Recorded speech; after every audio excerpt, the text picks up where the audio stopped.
There we go. We are back. I was muted, but now I'm unmuted. All right.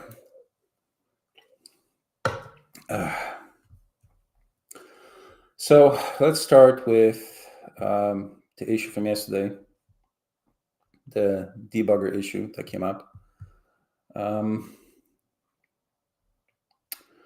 Because I don't think it was fair to Microsoft, obviously. No, it's not a debugger issue. It's really it's a Python issue. More precise, it's a blocking IO issue here, as you can see. That's the error you get when you kick up on the test and debugger. So what's happening here? Let's talk about this, since I need a break from all the coding all this morning, writing all these tests. Right. So Python by default is a synchronous single-threaded system by default. Right? That's its default state. Node.js, on the other hand, is asynchronous system. That's by default. We can make Python asynchronous by using the event loop or async IO programming. That was just added not too long ago into Python. I can't remember when it was added, like 3.10 maybe, 3.8. It was a while, 3 years ago maybe longer. I can't remember now right now. So you can actually make Python asynchronous, meaning that you can use an event loop, and with asynchronous calls, everything's executed on the event loop, similar to Node.js, right? Node.js has the event loop, everything is dumped on the loop and executed. So that's the first thing. Second thing is, it's very easy to block the asynchronous loop. In fact, let's just tell this. Let's get some Google image in here. Where's the Google image here?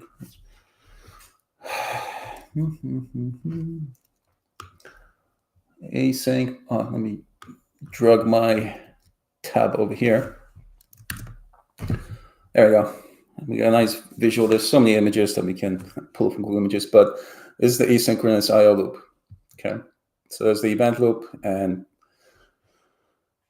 every time I use async and wait syntax, which creates a coroutine and a function. So it changes the function to coroutine. It's just dumped in this event loop and executed, right? Now, it's very easy to block this event loop if you throw something that is blocking, IO blocking, right? So what is IO blocking? Well, so for inputs and outputs, that's what I use for. When we say blocking, it means that the process executes from beginning to end and interrupts the whole loop. So nothing else can execute it. The process is finished, right? So that's not good for, obviously, for web servers where request is your IO. So accessing a network is your IO as well. So you access the network, make a request, or process a request to the server. Request comes in, and you have to wait till that request is finished before you can process any other requests, right? That's a problem. So that's why with async IO programming library, you also get equivalent asynchronous calls to synchronous calls.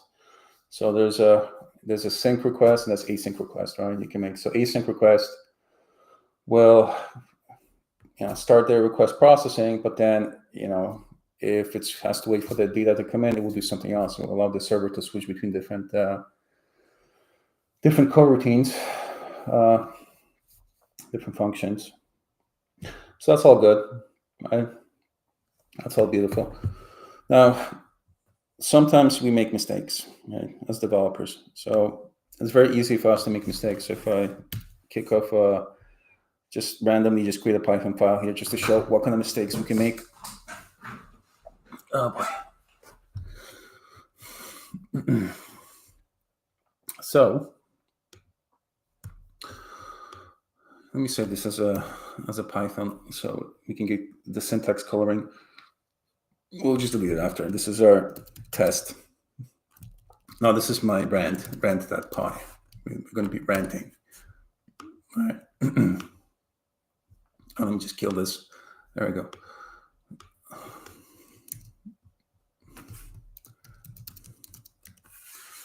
Oh, replace. Okay. All right. It looks like we have other issues in VS Code. Okay. Anyways, let's open the rent py. All right. So in this case, just to show the difference between something that is synchronous and something that's asynchronous, right? So we can import a request, right? And then there we go. I'll just call, say, get fetch data, right? Just make this get fetch data. Whatever, fetch data. This is going to be our little function. Okay. And then from there, we can just, get the response, whatever, return the response. All right. So this is blocking process. So you have to wait for the request to fully finish before anything else is executed, right? So if anything comes after that, you just, you can't do anything else, right? So also it blocks all the other requests as well. So that's not really good for performance, right? It really sucks for performance for your web server to process user requests, to get you web pages or RESTful calls, whatever it is, right? So we can do async. So, there we go. I don't even know what the hell it is. Okay, let's, for example's sake, let's use the same URL. All right. So here's the big difference, right? We have the async and we have await, right? So now this function got converted to a coroutine, and this await means that if something happens, you have to wait for this request to be processed. You can switch and do something else on the server, right? That's amazing. Now, the problem is that as developers, we make mistakes. Sometimes we forget this await, and then we just something like that, or you forget the async here. So we can make silly mistakes. And this is where this library Blockbuster comes in, right? Where's my Blockbuster? Do you have it open somewhere? Blockbuster. There it is, Blockbuster, right? So this is it's a helpful library to help you detect anything that's blocking in the event loop, right? So anytime you have a process that is blocking, it will throw a nice message or throw an exception and stop you from doing so. So this is usually used for dev. So you can, and for testing, so you can detect, stuff that's broken during testing and then fix it. Right? And you can include and exclude different things here. So for example, these functions here, for example, these ones here, this is the one that's crashing right now, crashing the tests. This one is a synchronous function and it's a blocking function, right? So what you can do is you can actually configure this little library to say, hey, block only in specific thing, right? So you can allow it and disallow it. So you can do all this configuration when it comes to, Blockbuster. And that's what the LangFlow guys did already. These guys already have the config file here for Pytest. And where's my here, conf test. So you can see they're already dealing with this issue and they're trying to exclude just for testing purposes. So this little fixture executes with all the tests. And they try to figure out which functions they want to exclude, from their blocking process, right? Through exceptions. This works fine, except when it comes to the debugger, the VS Code debugger that gets executed. Now we can also add additional, configuration here to allow this specific function, which is here, this one here, not to block. But the problem is that it breaks the tests because the debugger just runs differently. There's a different sequence of events that happens when debugger runs. And all the tests that are executed with unit tests run full configuration, full bootstrap, right? So they run the database schema setup, everything is run. So that's a problem. So we could fix this by just configuring this little piece of code here. But I think that is incorrect. Okay, so let me just stop this.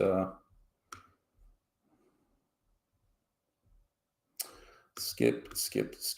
Okay. Let me just delete all this stuff. All right, so what I mean by this. So we did this test yesterday, or this test module, Python module. And this is under the unit test, right? So a unit test, the way I'm defining unit tests, and I think the way most people define unit test is something that is something that is fast, almost as a micro test, executes fast, and doesn't touch the disk, the database, right? It runs in isolation. Okay. So, and if we look at all the other tests here, they don't run in isolation, right? So if you run any of these tests here, they start up the whole server, right? So to me, that's not a unit test, right? So you can see I executed this test. It just went through this full bootstrap process. There's a setting up the database, blah, blah, blah, full configuration, right? Now, to me, that's an integration test, right? So while we still have a problem with this blockbuster blocking on the OS stat, which is just a simple function here to grab the path, right, for the test. I went back and we did the test because I just didn't like this whole idea of having a kind of semi-unit test, it doesn't know what it is. It's an integration test. It's a unit test. It doesn't know what it is. It's confused, right? It is confused. So what I did instead is I just rewrote the test and made a more, made a unit test, right? So instead of relying on the full, server starting up, we just created our own test client here, right? Own test client. So this thing runs extremely fast. So if we go back into here,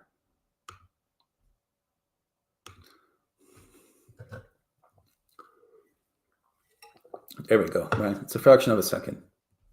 And it's the same test as before. The only difference is that we don't have to wait for the entire server to start up and like all the other tests, and it runs fast. And I can debug it as well. So there's no issue here debugging it. The only difference here is that we just control the test client here for Fast API. So we start Fast API here. And for the routes, we only pass in all our routes. And that's the only thing we want to test, right? We have our own router for Keycloak, which we process. Where's the router here? So we have our own router for Keycloak, which has just 2 endpoints here, which is, there's one endpoint and there's the second endpoint here, right? So there's no need to load everything and start, if I just want to unit test the code in here, like there's no point of bootstrapping the whole server, right? I think we can all acknowledge that. So, where's my test? So for the test, we just simply mocked the service that's required by and there's 2 versions, one enabled, one disabled for Keycloak. And then we just use the test client here, right? So then when we run the test, it's very simple. We just mock the Keycloak service, and then we just run the request, and that's it. Nothing else really changed, right? So to me, that's a better way of going about this problem. Dealing with full, bootstrapping the server each time you run a test, it takes forever. Debugging doesn't work till we fix the, the blocking IO stuff.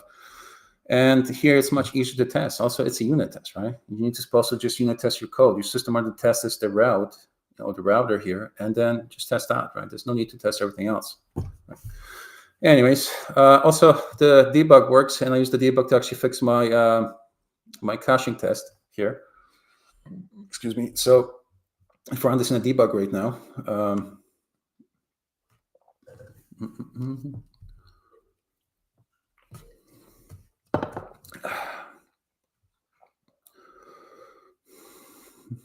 there you go. And we can step through it. So the idea of this test was to really figure out if the caching is working. So we do have a cache on this RESTful endpoint here on this route, because it just returns a configuration. Oh, sorry, not this one here, but the config. So it just returns the configuration. So we just put it, we added the cache here. So we just want to test if the cache is working. So we're called this once, it populates the cache, call it second times, and it's supposed to come from the cache, right? So If you go back and step through the code now, we can see that the cache is working. So let's just step to this. Right, there we go. So calls it once. It's in this method here. Yeah. Boom.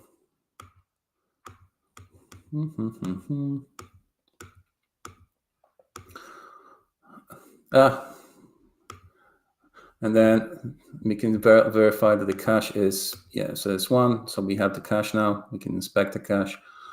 So it was cached. Now the second time we're doing is we're changing it, the variable to false, right? So now it should, call if it calls the method second time, it should throw an exception. So if we step through this, so it didn't go back into the method, it just used cache, and we can see that enable is still true. So the false didn't take, right? Because we're using the cached version. So there we go.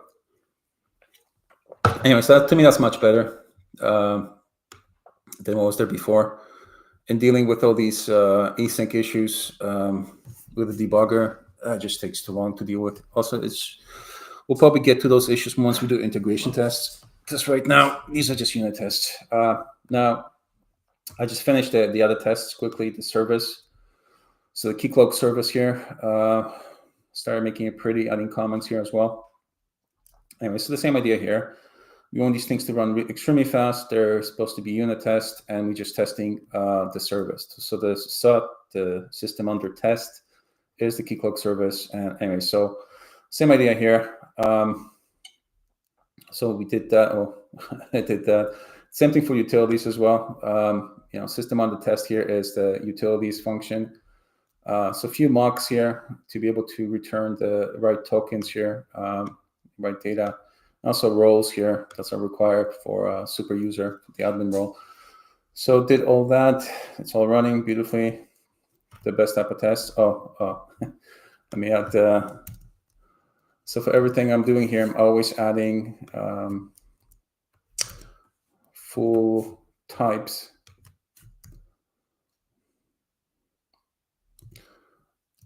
Come on. Which one is it? Yeah, so I make this one pretty. So let's make this one pretty.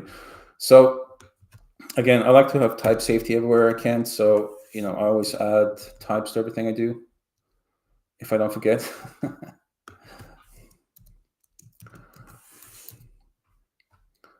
It just makes it easier for debugging, for the code to understand what's happening, your linters to work, all the good stuff.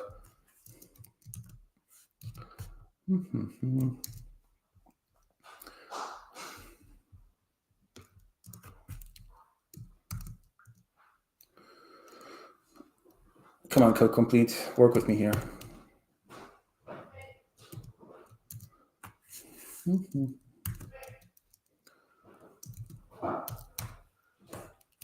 Hold on, what do I make this one here? This one is, it's a magic mock. That's one. Okay. Magic mock. And the user is just user. Okay.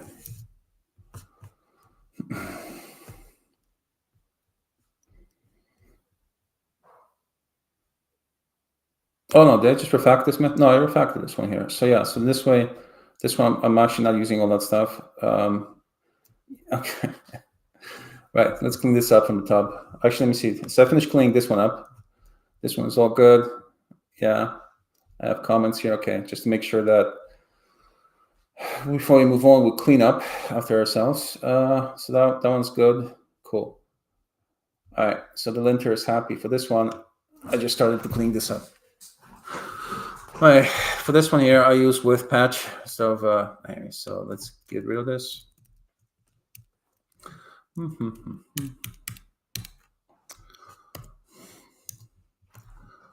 right, sweet. And so we're just patching here the things that, not part of the test, so we can focus on the test. We good? Yeah, we're good, right? Just double check if I messed up something. What I do now? What I do?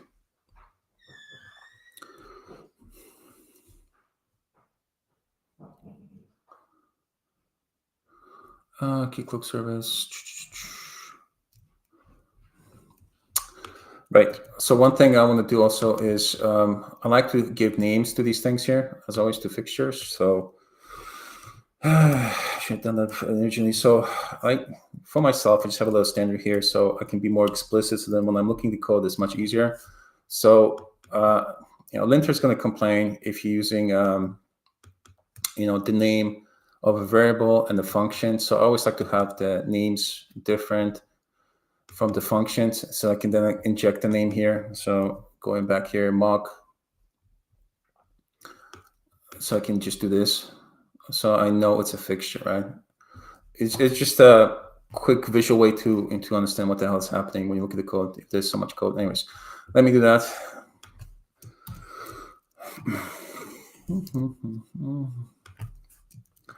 And plus, it makes the linter happy, and we always want to make the linter happy, don't we? Especially if you have some sort of a git hook commit. It's going to blow up in your face, and you have to redo everything. Okay.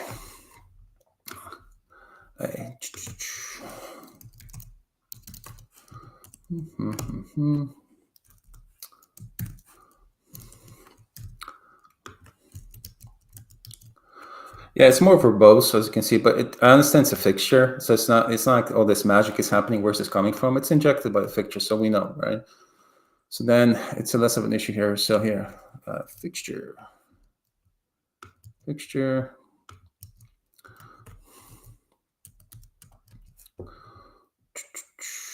and the mock response is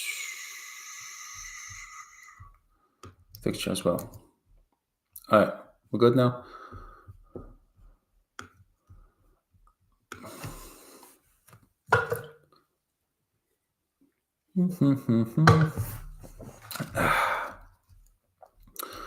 Let me see. What I mess up now?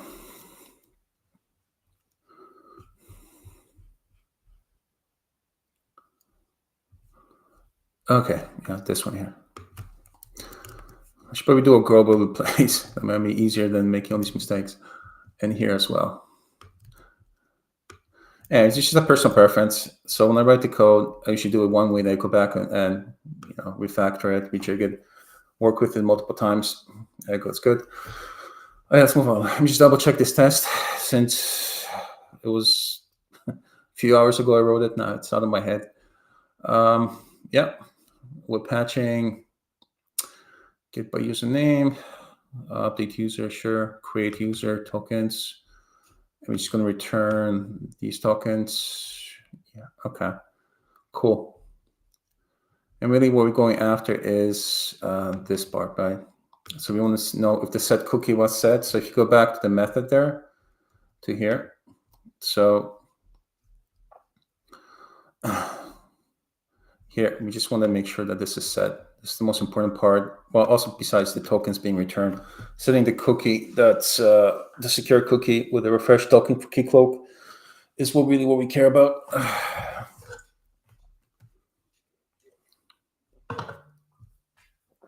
Okay.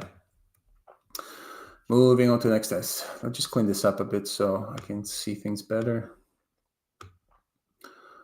All right. Anyways, that's my usual, view when I do tests. So I can see, my system under test, my SUT, and then my test. Okay, so that's good. I'm happy with this one here. Now, see, this is where the linter gets unhappy because it thinks that, you're defining the variable. Obviously, this works. It's just a linter issue. So that's why I like to put fixture here. So then I know it's a fixture and I avoid the linter issues. And also it's a mental thing for me, so I can know exactly what's happening here.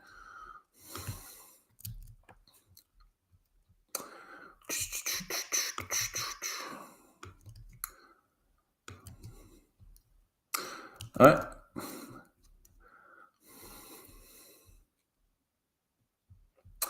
Double checking this test. So in this case, we're trying to see it when it's disabled.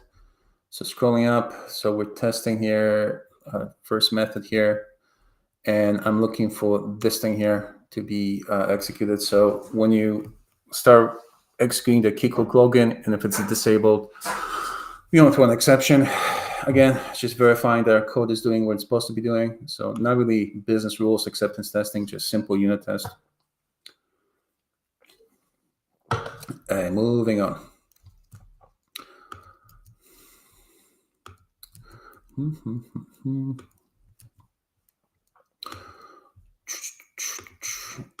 Shut up.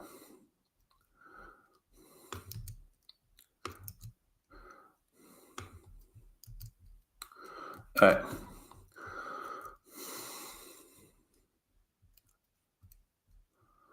In this case, we're just going to throw an exception here, do a little side effect just to force the failure to see if we're handling the failures correctly. Sweet. So here you go. There's a little side effect here, just throwing an exception here. And when we execute the method, we just need to be able to handle this correctly. So this just kind of verifies if we have this try-catch exception handling stuff set up correctly here. And if we give good feedback to the user,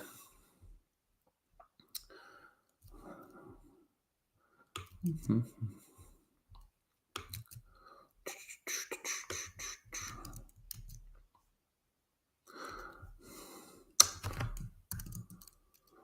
think did I put the damn it, I always like to put all right, sweet. All right, so for this one here, empty token response.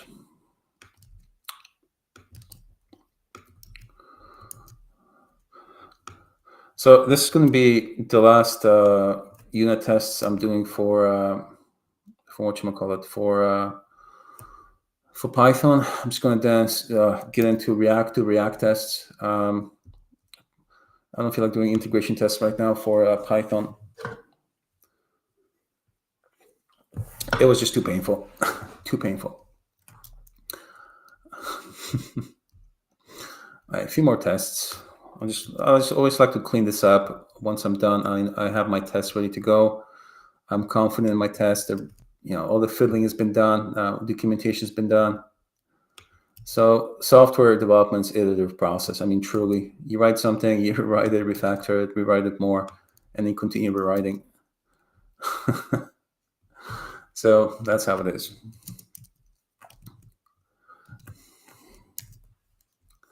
All right. Missing token response. Booyah. Sweet. So this is a big method here. I chopped it up to multiple smaller methods here, but chopping it up more will be just not readable. So anyway, so we're just testing all these exception handling here. Oh, I did add the nonce into this method here. So here, so on the React side, we generate the random number, alphanumeric number. We pass it in pass it along to Keycloak, and then we just check it if it's part of the GWT payload. So this is to avoid the replay attack. So when you refresh it, when you replay the sequence of events, if you don't have this, it will very easy. You can trick the system to log in, right? So if you log in, say in the library, somebody comes back and just refreshes your actions there, or replace the actions, and you don't have this, well, most likely you can just log in, right? So you want to always have nonce here. Anyway, so I put it here. I added it in the React application, and I thought checking is always the bear down of the secure on the server side than the front end. So anyway, so the front end just generates the token. The back end verifies the token matches the token from the front end, the one that's in the GWT payload, right? So, I don't feel like decoding. I don't like decoding the token in the React application on the front end that much. I want to do it in the back end and deal with it there. Anyways, moving on. So that works. Yeah, we got to test the decode failure here. So if something happens here, so this is like you see, there's lots of little tiny tests here. Now we can sprout or refactor these into individual functions. I guess make it more readable, but I don't know. I mean, it's personal preference. I created functions here for some of these, other parts of the function. That's just a personal preference at that point, I think. At least I think.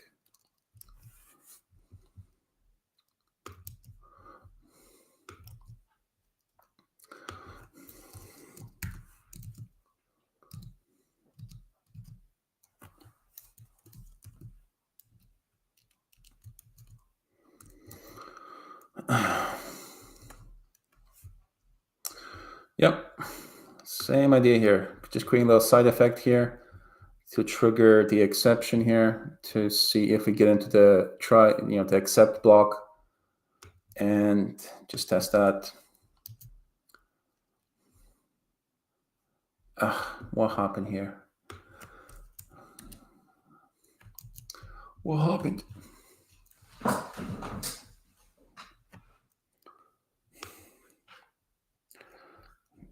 Can't wait for the VS Code to be updated to use the Go compiler, since the TypeScript got ported to Go. So it's going to be so much faster, man.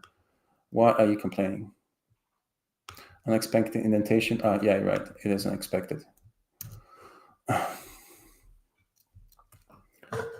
So probably that's going to happen in a month. I'll be the first one to download the new version of TypeScript. First one, because the VS Code is so slow. It's just ridiculous, right? Cursor as well. Cursor has its own issue. That's why I'm not using Cursor today, because Cursor has too many issues. So many bugs in Cursor. Wow, it's just it's annoying. If you don't need the code completion or the help from the the language models, don't use Cursor, man. I mean,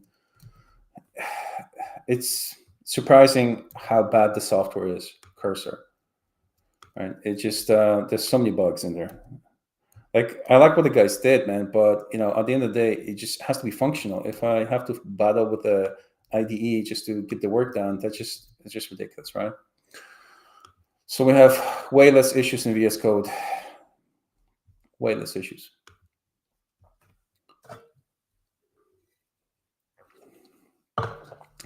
While I'm going, I'm also checking the tests just to make sure that I didn't do some silly mistakes here.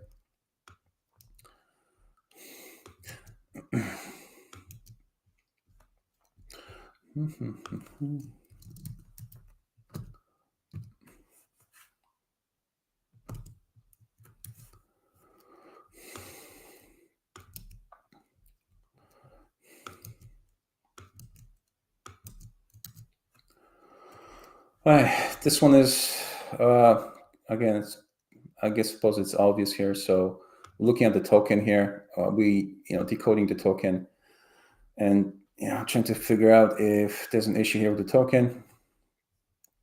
If there is, just deal with the exception. Tell the user, or return to the front end, I guess, and we can decide what to do in the front end.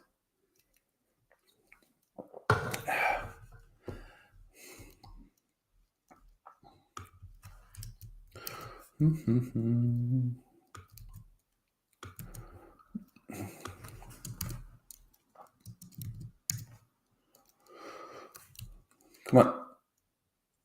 Finish up. Come on, code complete. You can do it. Damn it. Now it worked. So here we're changing a bit. So we're going deep into the get or create user. Now this one here is created specifically to create the user locally in a local database. So the master is Keycloak. So single sign is still the master, but the way the application is done, it requires a user to be created in a database because of all the foreign keys around the user. So we, once everything is done successfully and we ready to, and we decode the token, we then create the user, right? So in here, we just go through the process of creating the user. Also, the role we define in Keycloak. So Keycloak has the admin role. So if your user in Keycloak has the admin role, we then create an admin user as well, right? So anyway, so there's a lot of business rules here that we have to kind of cover. Yeah, so I didn't cover all of them, I don't think, because I got tired. But you can see here. So here we're, here's your token data. So in Keycloak, we are we don't use usernames right now, right? So, I mean, you can, but as a preference, we rather just use the email and the password, so as people don't have to remember usernames, and then it's much easier to deal with, brokering the communication to, say, Google with the same email address, right? So then you don't have this weird thing where you have a username for your Keycloak, and then you broker communication to your authentication provider at Google, and then you have an email and password, right? So just reduces the complexity. So we then username and email is the same in our systems. So when we actually that's the logic here. So I just said, use the preferred username if you have it, but if not, use email. So in this case here, I just made an or condition, right? We set the preferred username to email. So in our case, it's going to be the email. It's going to be the same preferred username in the token, in a JWT token. But I didn't want to make this extendable for other people, not just for our use case. Anyways, moving on. So in here, just put some fixtures here. So we'll mock the user here, and we're just testing this specific method here. So we're just trying to isolate this method or function. Is a method? No, this is a function. Sorry, there's no class here. Right? It's a function. The service has a class. It's just a function, okay? All right, moving on. Yeah, so this function.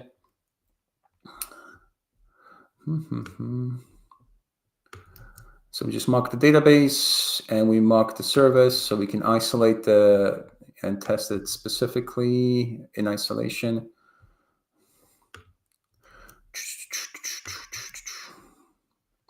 All right, just go to verify. So we do set this new variable is Keycloak user. That we updated the model, the database model, to do this.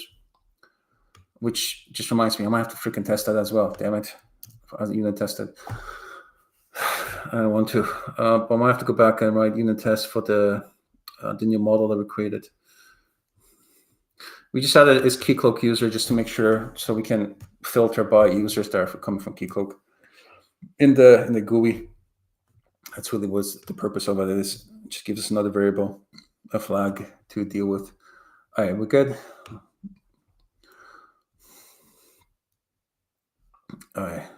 A few more tests. Let me just do a global replace because now I'm getting annoyed. Because I copy pasted all the copy paste. I used the same functions for mocking, so I can just do a global replace here. Let's do that because I'm getting annoyed. Took too long to write this already.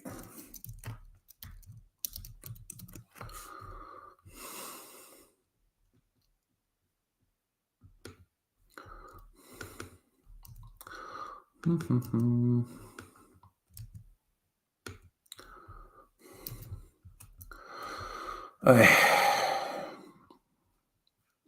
Bloody hell. Okay.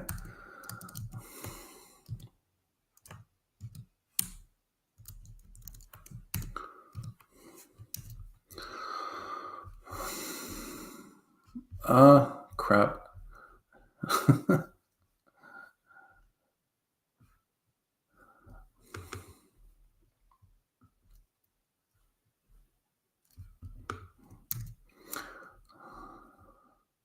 What's your problem here?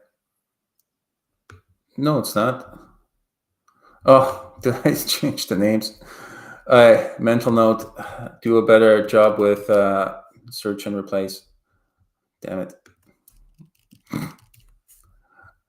All right. Back on track. Okay, so this is freaking, look, we can actually see in real time VS Code changing, and this is a powerful machine I have here. I can't wait for the TypeScript to be, refactored. Oh, the Go version of TypeScript, TypeScript compiler. All right, this one. Yeah, it's working this method here, so that works good. It's good. All right, here, let's just add some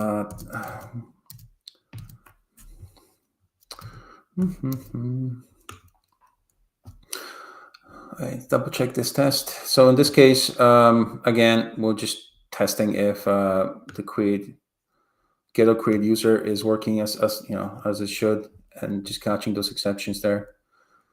Seeing, we just need to know to let the users know that something happened and we're unable to create the user in the database.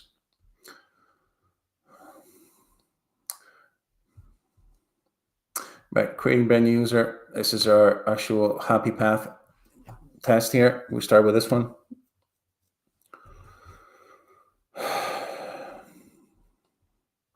Wait, did I add it? Yeah, I did add it.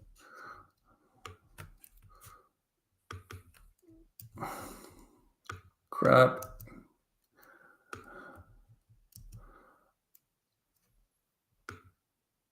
Nope.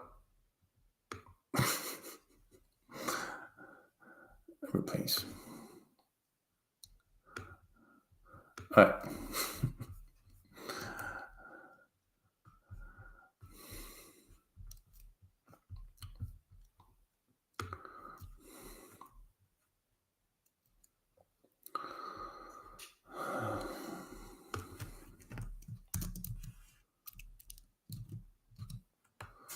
Come on, code completion. There you go. Finally kicked in. All right. In this one here, we create a user with an admin role. So again, in LangFlow, there's only 2 roles. Well, there's 1 role. You can be admin or not admin. And we just replicated that in Keycloak. We created a Keycloak admin role for LangFlow. So we're just testing that part. What's next here? Yeah. This one here, so I try to be fancy here and automatically generate the username. So in this case, we have given them family name. So what I thought to myself, you know what, let me just generate a user. So in this case, I get given them in the family name from the GWT token from Keycloak. Now, usually we don't define this, but you can definitely define it. You can just integrate it with your employees list. So then, I'm just creating it here, the username, just combining both of these things. Usually that's what happens in in companies. They use the first last name for their usernames, right? Hence, you can do some bit of social engineering, I suppose. Anyway, so that's what the test is about here, just testing that part. So that's good. Yeah, it took way too long to write. Random username, that's another thing here. So here we can just create a UUID. So this is like, if you don't have the given name, family name, just use this, right? So in our case, it should be the email always for our integration, because that's how we do stuff in Keycloak. But if you don't have email, or you have preferred username and you want to use that, maybe I should, maybe I should have a little if statement here as well to force emails. Anyways, it doesn't matter. It's just more robust this way. This is just to create this username in, again, in LangFlow database, right? So, yeah. All right, moving on.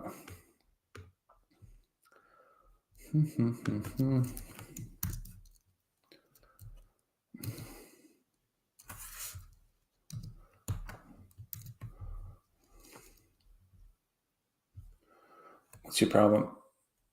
Oh, he wants a hint. I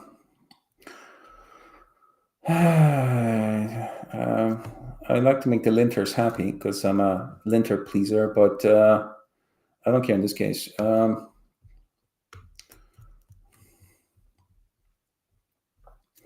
me see. Should we do anything here? No.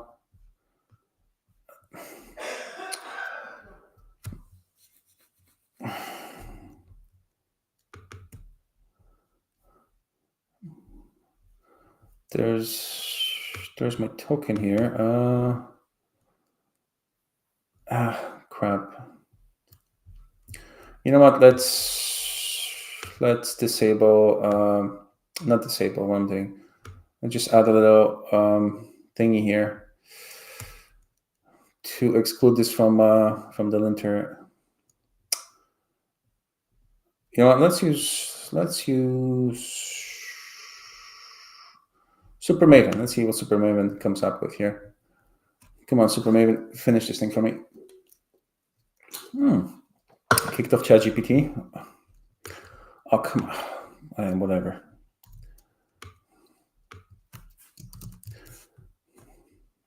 Oh, now you gotta import any. Damn it.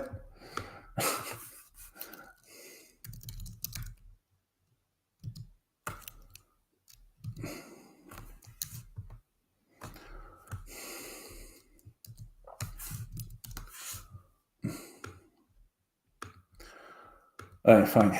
We'll make the linter happy. Everybody's happy. There you go. So Super Maven is your cursor. If you don't use Cursor, there's so many other plugin assistants you can use with VS Code that you're not going to miss Cursor. All right, we're good here. What's this one here? Yep, that one is solid. This is our, again, basic happy test here. We're creating a user here, which is Keycloak user, and it's type of Keycloak user. So I missed, did I miss? Oh, I have a deleted date here as well. Hold on, did I miss this? I remember adding it here. Did I mess this up? No, deleted add. Okay, so we're doing self deletes because again, Keycloak is the master. So we triggering deletes from single sign-on into your local database is a bit of a pain in the ass. So we just have a self delete. Plus, also we don't want to.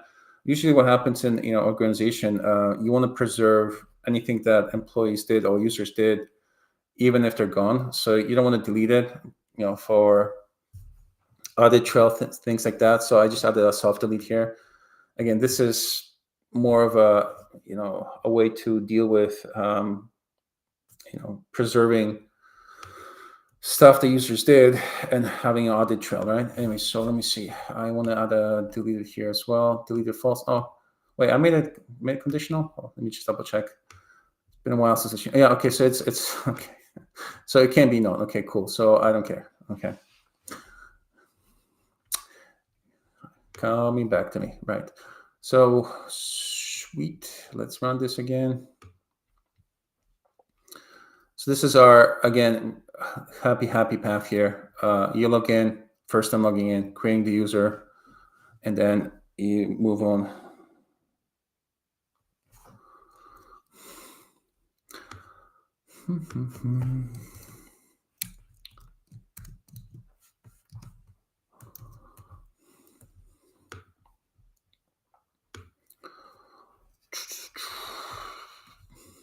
There's so many ways to do the patches, right? I like to do with patch. Sometimes I just put it on top. Sometimes I just do it with the marker. There's just so many ways of writing a patch, right? Now, I like this. Like, that's my preference usually, because I can see it in code. If I put it, like, I think for the Keycloak, where's the Keycloak one? I did it on the, here, the top. No, did I? Where is it? Where's my part? Yeah, here. So I patched it here on the top. Same idea, and then you can just pick it up here and use it. But I don't know, it just, every time I do this, I get confused because I don't see it. I look at the method, I'm just going like this, and where's the mock? Where's the define, right? So when I look at the the utilities one here with the patch, I can see it's done with the patch and it's within this context. I can do stuff with it and do stuff that's out of the context if I have to, right?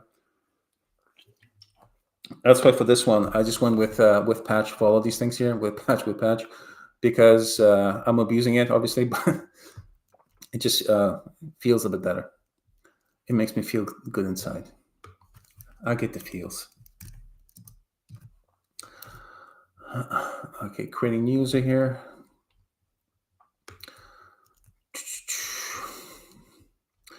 All right, we're good. Let me see. Did I miss a few tests here? Goal was to go back and do more.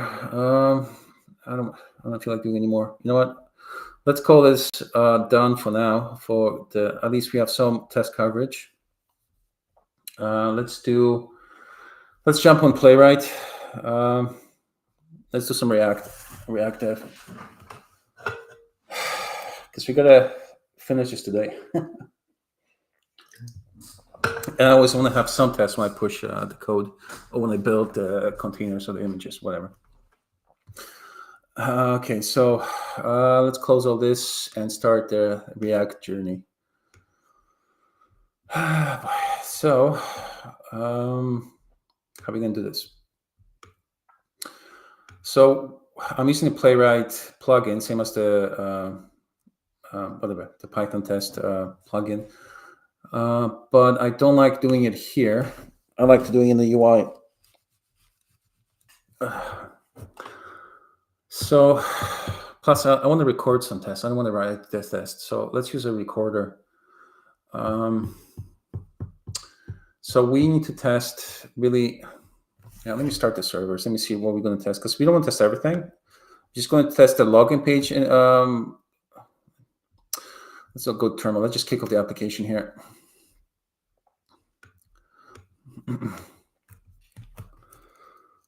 Oh yeah, last time I ran this, there's like 9 tests are failing, but nothing related to the code that we wrote. Okay, so I'm choosing to ignore these. Okay, let's run the backend first. So make backend log. Okay, let's run the backend.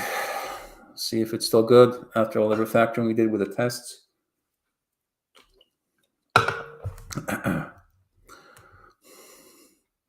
Let's run the front end. Not test, I want to just make front end. All right, so where is my browser? So I'm doing this in Chrome because Safari pissed me off, but everything else I do in Safari. All right, so this is our backend. There's a little Swagger API here.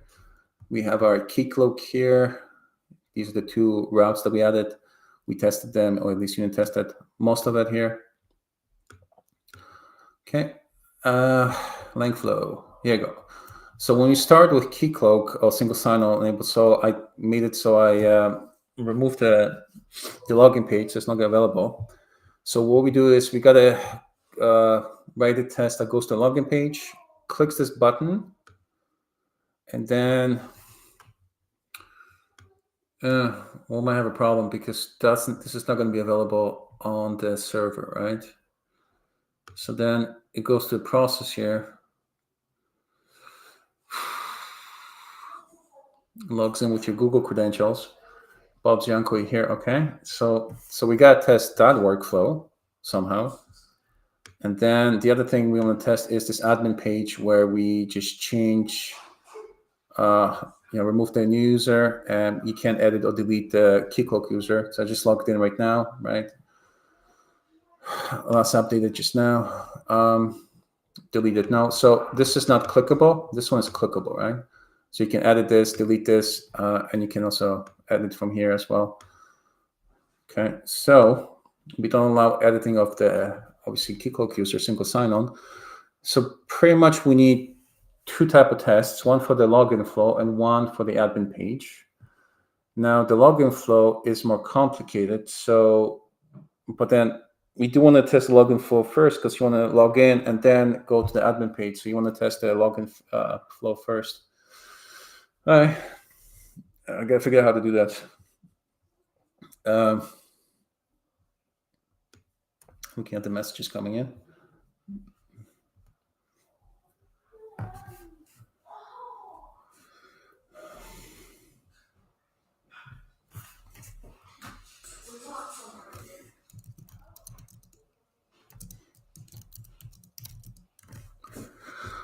All right. So for Playwright, we can use the recording feature, right?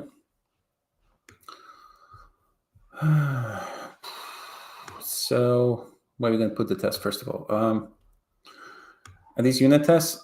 No, it's not going to be unit tests. It's more of an integration test. Again, the term unit test is kind of loosely used here because I'm sure they do. Yeah, they do a lot of things here.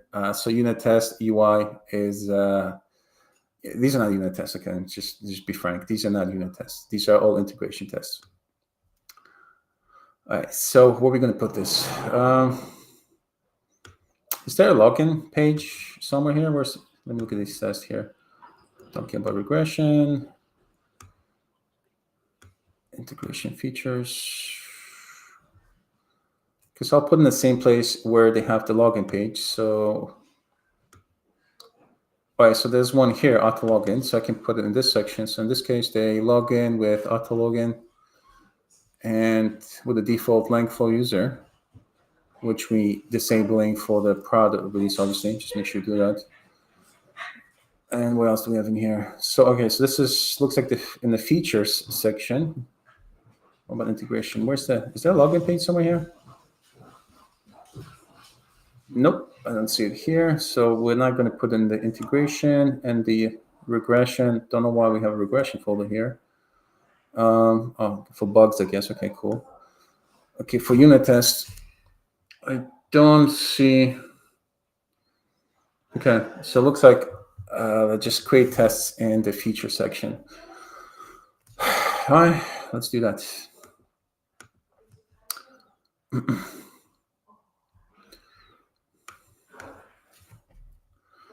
So let's do SSO login. They use dashes. Okay, not on this dash login spec.ts.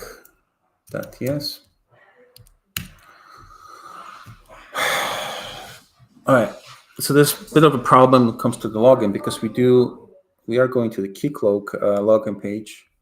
Let's log out. Oh, we got to test also the logout as well. Damn it. Okay. All right, so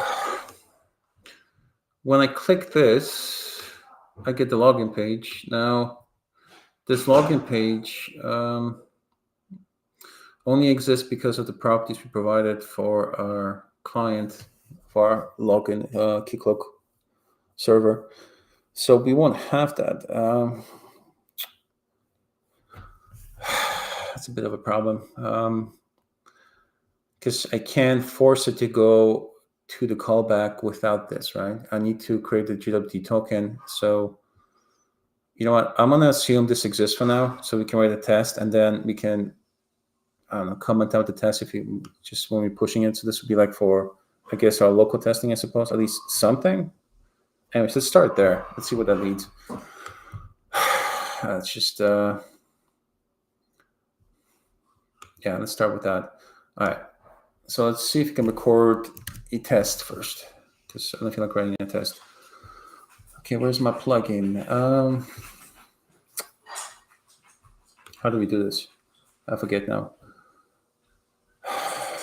Playwright. Oh, there we go, right here. Record new. Let's try that. Oh, well, we got to turn off the server, right? Because the Playwright kicks off its own server. Let me just double check that. So for Playwright config, we have projects here, which are different browsers. We'll test on, you know what, let's test on multiple browsers because I like Safari and most people don't test on Safari. Okay, so let's uncomment this one here. All right, so we'll do Chromium, which is Chrome, and we'll do Safari, which is WebKit, I suppose. Okay, anyway, so this starts the server. So on this port, so again, let's kill the server so we don't have it running on that port.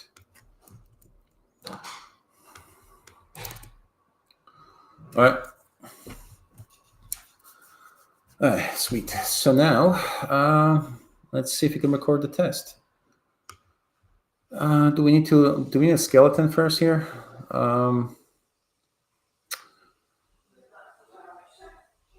Yeah, let's do actually, let me try this.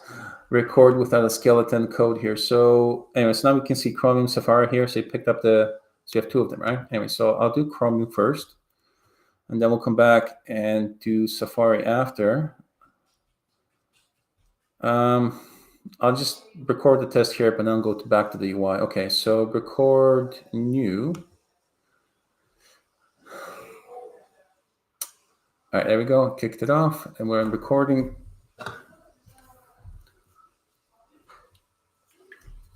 It might take a while for the database to start up, or the server with the database and all the schema manager stuff that has to get applied.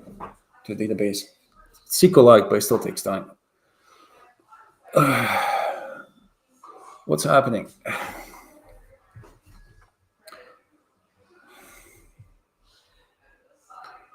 Is it running, or is it waiting for me to do the first thing? What's happening, bro? What's happening?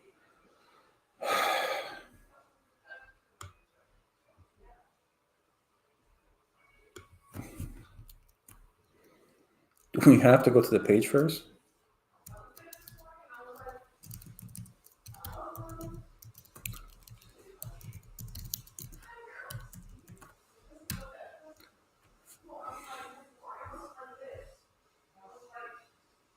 All right, let's close this. I feel like it's not running the server. Let's cancel. Where's the stop? Stop.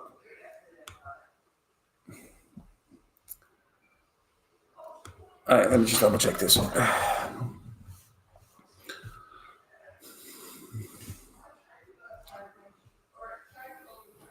It's tried to start the server and it crashed. What happened? What happened?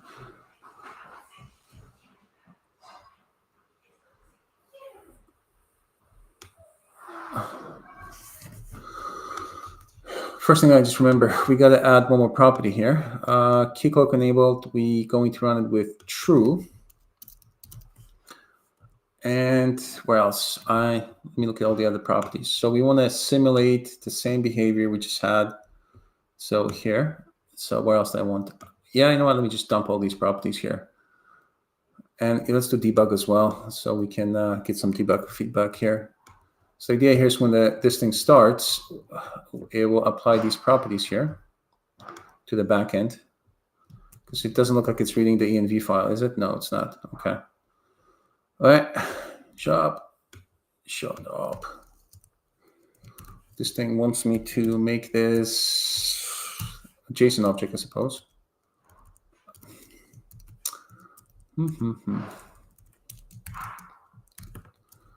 So this is going to be a bit of a problem getting this tested by somebody else, unless they have a Keycloak configuration ready to go.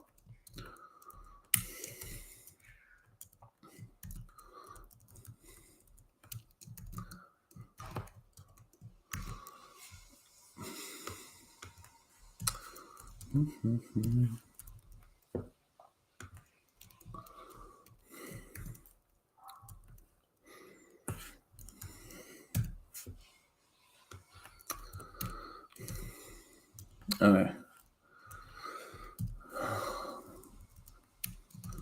So I'm going to test just with these properties and call it a day once I have it done, because I don't want to test multiple combination of the true false here, or different things being enabled, disabled. Anyway, so and I want to disable auto login set to false, which other tests rely on. All right, so in this case, you can't auto log in and you have to go to the login page. Okay, cool.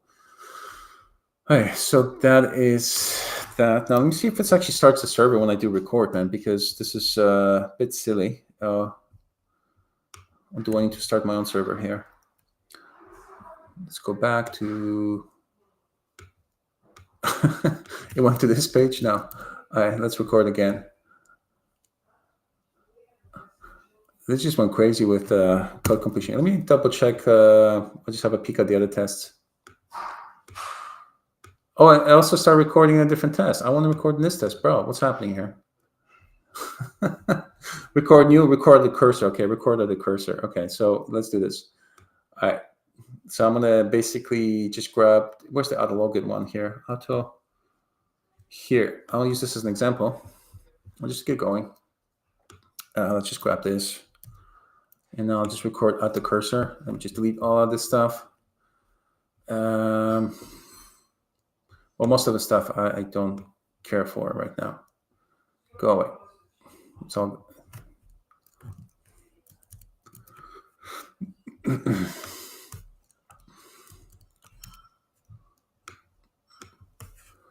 Tag release. Tags, these are good for filtering tests. I'm going to remove the tags. Don't care about the tags right now either. Shut up. No tags. Okay.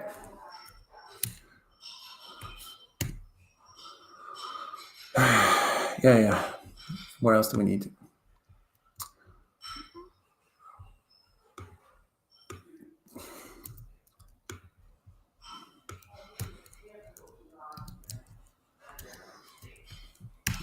All right, so this is a basic test, okay? This is when our login is false, and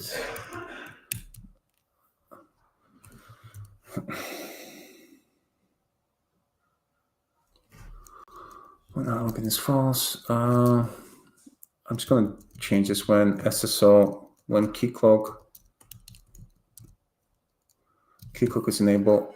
All right, fine, let me put some tags here.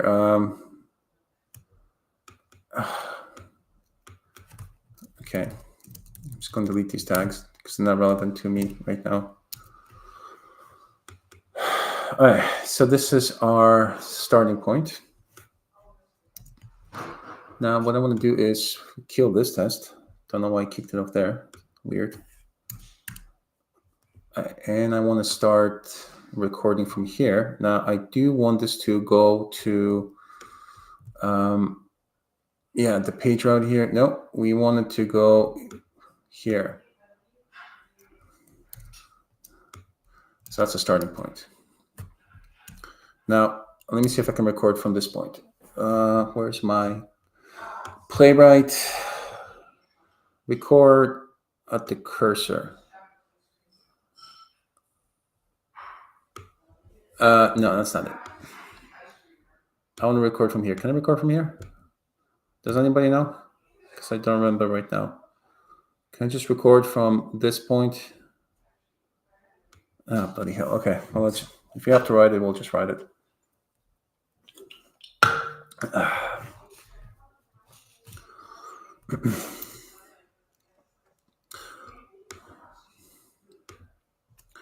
Let's see if it's actually running.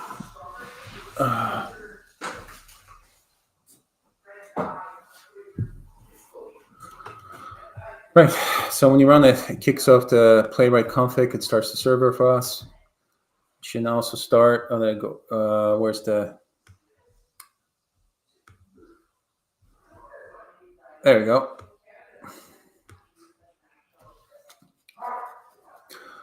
That's a starting point. Sweet.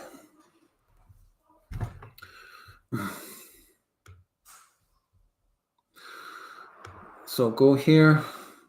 Damn it. Let's go here. Let's just do a. Oh boy. Let's go here. Type in my name. Let's go next. Type in the password. Crap. I don't remember my passwords. Damn it. Well, let me grab a password from my password manager. Where's my password manager? Here. Hold on, Playwright. Let me just grab the password for you.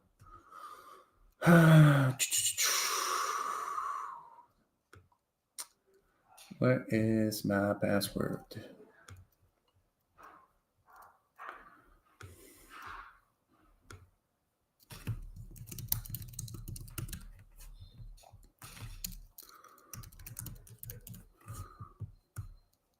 Oh, so many passwords from Google. Damn you. Damn you, Google. Damn you to hell. Where is it? Here, okay.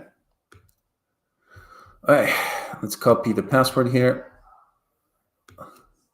Just going to be in plain text. Don't worry. No way. Two-factor authentication. Okay. We're recording this whole thing. Great.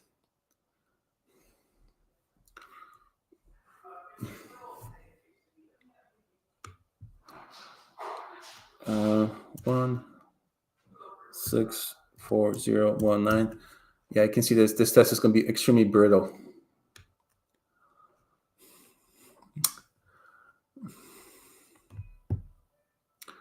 All right, we are done. Stop the test. Successful. All right. That was a silly recording. Let's see. And there's my password in plain text. I'm going to rotate my password like now. Great. I just exposed my password to my Google account on live TV. Live TV.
We changed the password. All right, so we can show you this password randomly generated here. Okay, so this is our basic recording. Now, this is obviously very brittle. This is a really bad test. That's a good starting point.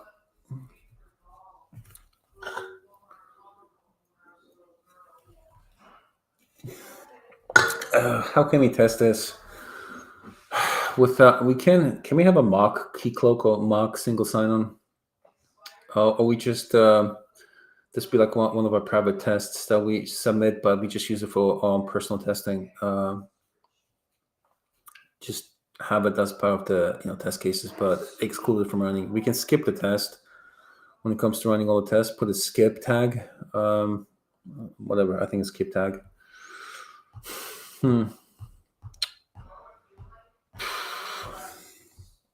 Let me run this again because it's obviously going to crash. Password is different, but also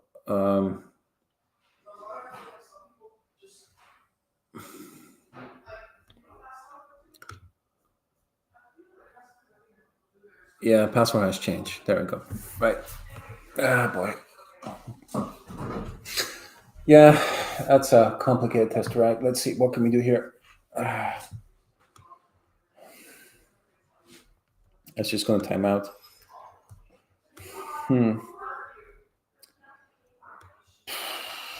If you run this in our Google Chrome, where we already have our credentials, we're already kind of pre-logged in, then it's not going to ask us for the credentials, but that's not a valid test, is it?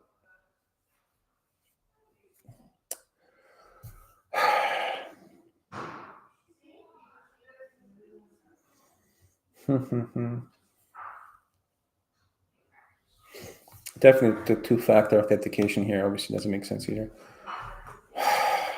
Oh, should I create a temporary temp user in our Keycloak with username and I'll do that, man. You know what? For testing purposes, I'll create a temporary user in Keycloak, so I don't have to use my credentials here. And then you can use the login page. Let's do that. That's a much okay. You know what? That's a more reasonable way of going about this. So the idea will be that if I go back to Chromium here, let's go back. So I'll just use the login page here. This one here, username and email. So I'm gonna record a new test. So use this. Now I don't have any temp users right now for this LangFlow account. So let's do that. Let's do a little bit of DevOps. Why not? Let's do a little bit of backend, front end. Let's do some DevOps. So for our DevOpsy thingy, let's do some GitOps. Let's do some old-fashioned GitOps. So let's just fork.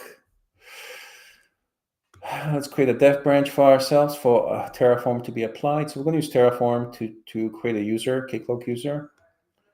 So we use Terraform not just for infrastructure, but also to manage the infrastructure as well. So part of the GitOps process, we branch first. Let's branch.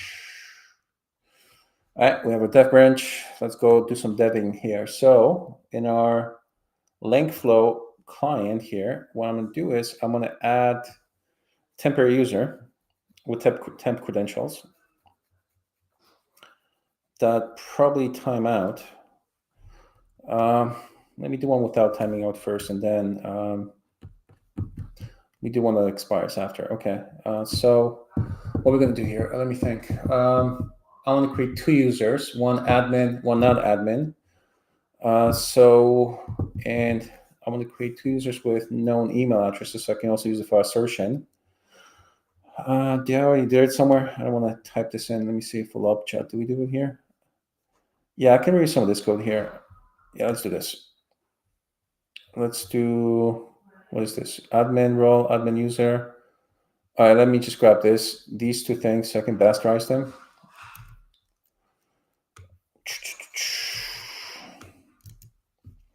All right, let's create some test users then here. Create test users. So this is going to be just a regular user.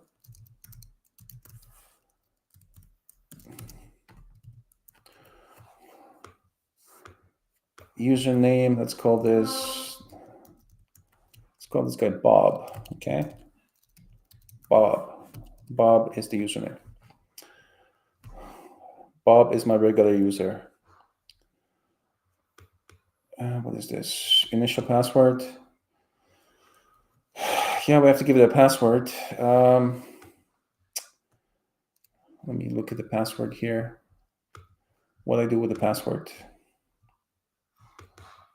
Oh, I just created a variable. Okay, good. So for this one here, we're not going to create a generate random password. This is testing. So let's just create a variable for the user. So let's call this LangFlow regular user password. So this is going to be known to us. All right, let's create a variable here.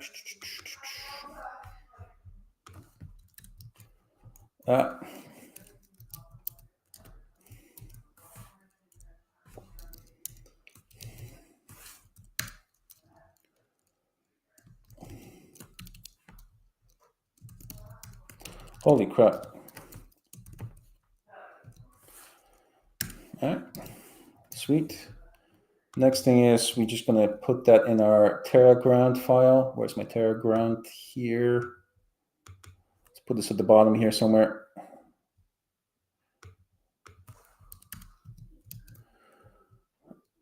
Oh, sweet. Generated password for me.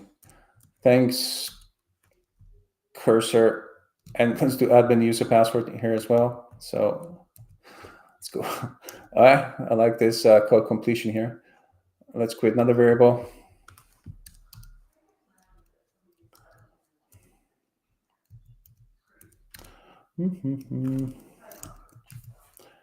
Wow, code completion is on point today. Damn.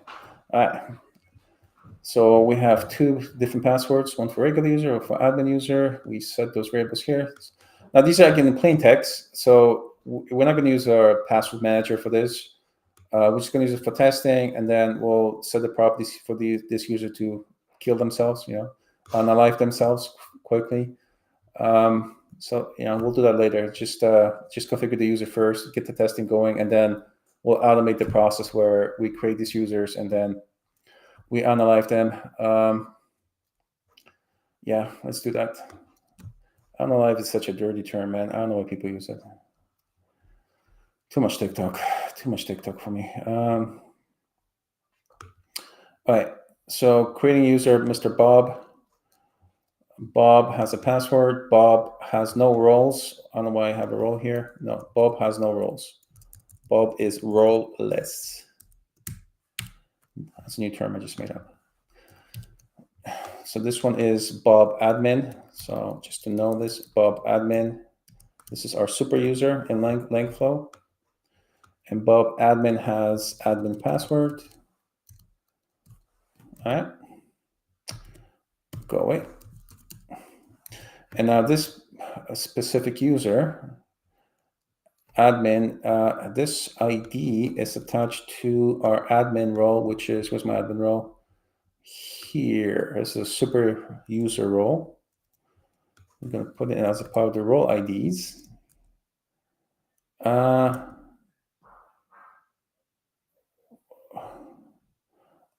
ID? Did I give the other user way too much permissions before? All right, so that would do it, right? Let's double check this. Just create some better names for these variables. Just call it admin role. Admin roles, okay. Sweet, so that should do it. Now we have our test users, not yet. We have to apply the changes with Atlantis, but so far it looks good. All right, we have Bob and Bob admin, two beautiful users, tremendous users, best in the world. Now I'm going to put them in the output as well, so I can grab these users later when we actually doing integration testing. So we can pass the users from this Terraform code to our CI/CD pipeline. So this is going to be what I want to call this. This is going to be LangFlow, not admin user password. You know, I should probably put a name and password. Yeah, let's do both. So then we can inject the name and the password. All right, going back here. So variable. Let's just do LangFlow regular user username. User, not names, username. What, dude? You were doing solo with the code completion. What happened? What happened? What happened? Okay, so here we have LangFlow regular username. And then just create one more variable for LangFlow admin username. Sure, sweet. All right. Let's set these variables. So this is going to be our friend Bob, and this is our friend Bob admin. Now let's use these variables in our code.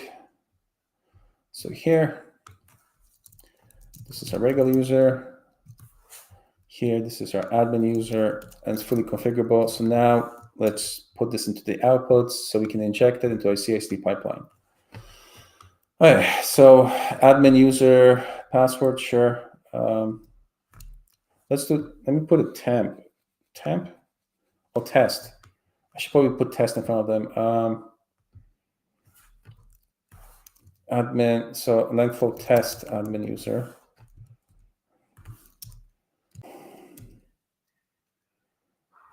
What do I want to do here? I want to put a var that LangFlow admin user password.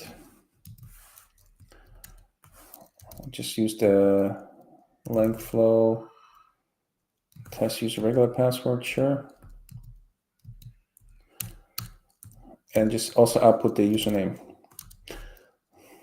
LangFlow admin user username. And one more variable output. We're going to do LangFlow regular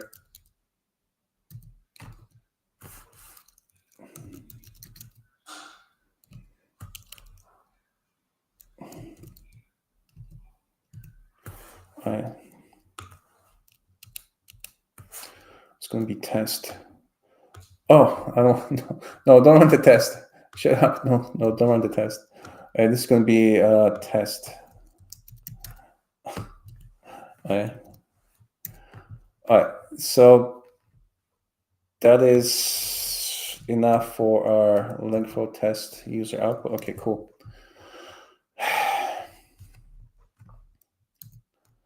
All right, well, I use this also for just integration testing or like acceptance testing once it's deployed in Kubernetes as well.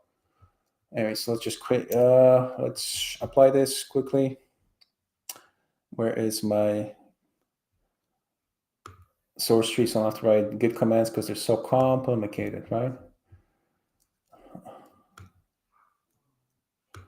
Just double checking. All right, let's apply this. Let's see what errors we have. Let's commit. Adding LangFlow test users.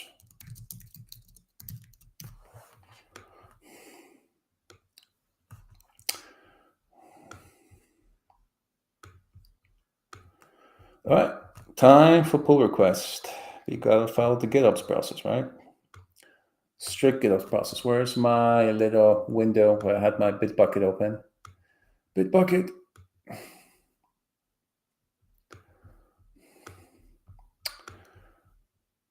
There's my Bitbucket window. All right, let's do pull request. Delete the branch as usual. Let's see what we're applying to our Keycloak. All right, the only thing that's missing, just making them temporary, and but we'll do that after. Probably once I'm back at this, I'll make this configurable so the password changes each time. So it's rotated. To just require a little bit more configuration with Vault. So we'll grab the password from Vault, and then we can inject the password from Vault into our test environment.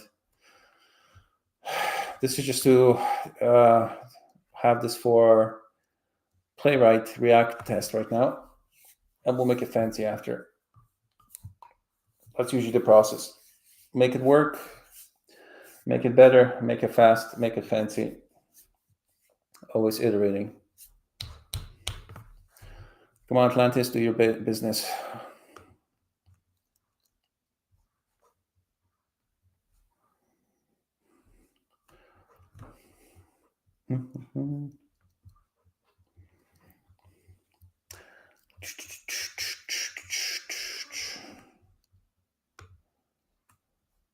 Just going to go back and record from this point, the test. All right. Roll back, reload, not roll back, reload. Looks like we have to update some plugins in Atlantis. That's a task to do. Infra cost, the plugin tells us how much the infrastructure cost needs to be updated. All right. Somebody's going to do that later. All right, let's see if we made any bugs in our Terraform code. Well, runtime bugs. The syntax seems to be okay because the plan stage worked in Atlantis. So I did check the code. What's happening? Is it already applied?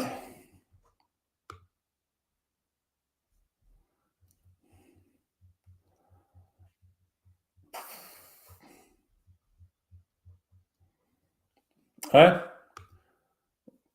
With the pull request merge, we're done. All right, let's double check in Keycloak, see if it's all good. Where's my Keycloak admin? Let me just bring it here. Let's refresh this page. Let's test my new password from Google. If my password rotation worked. Sweet. All right. So we're supposed to have 2 users and 2 specific test users, Bob and Bob admin. There we go. Sweet. Now Bob admin needs to have a role. The role is, yeah, it's a super role. Good, excellent. So we have, okay. So we can go and start using Bob and Bob admin for our tests. Let's do that. Let's do that. All right, so before we do, we need to clean up our GitOps process as always. We have to be good citizens for GitOps. And as usual, I don't feel like writing Git commands, so source tree it is. So the usual process is check out master, pull to master all the changes. And as always, you got to delete the branch. Make sure you delete the branch, clean up the local branches. Don't leave them laying around. All right, there we go. We're done with GitOps, literally done. All right, next thing, let's go back to our React application, Playwright, and record a new test. How do I call the project here, this thing here? All right, so I'm going to record this again from the start, from here, okay? So all this, okay, this goes away. All right, And now let's record this again. Okay, record the cursor. All right, so, crap. Let's just write this test. So again, I'm going to click here.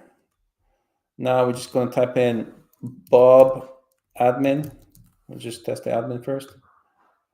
Okay, just do regular Bob. Sorry. Crap. Okay, I'll delete that later. Bob, where's my password for Bob admin? Bob admin, save me.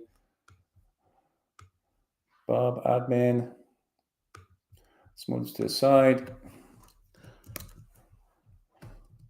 So we put that in a Terraground right now file. So Bob, regular Bob.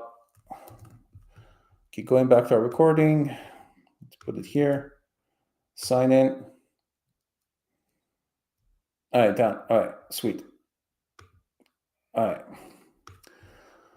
All right, let's fix up the test here.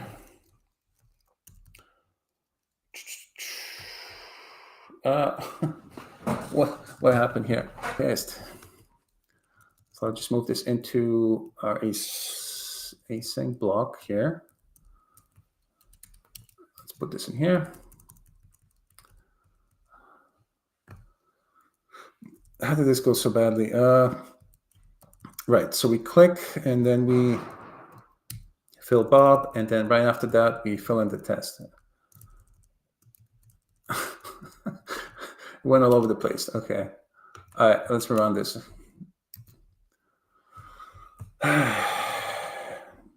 Let's put this on the screen, side by side. You know what? I should have logged out. Damn it! I should have logged out. Okay, we'll add the logout in a second. So let's run this test.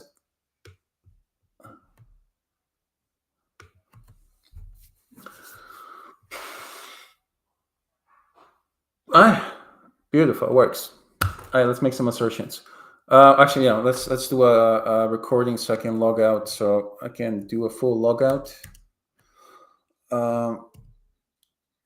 What I want to do here, I want to. Does it make sense to log out? Hold on, I want to validate it if this is not an admin. So if it's not admin, just log out. Just log out. So this is just going to be a vanilla test here. So let's record this again. Let's click on this thing here and do a logout. And we're done. All right. All right.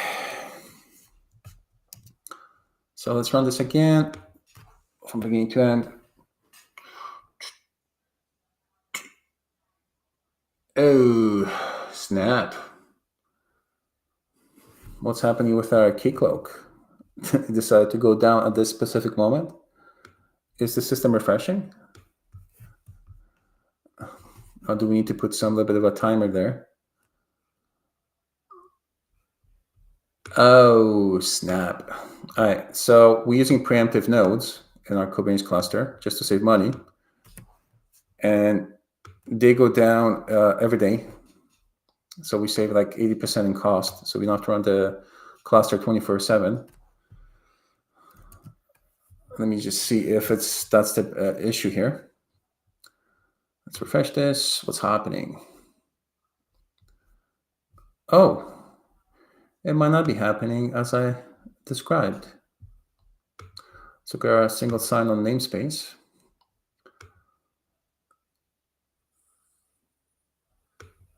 What happened to our beautiful, amazing Keycloak pod? Did we just kill it with the test?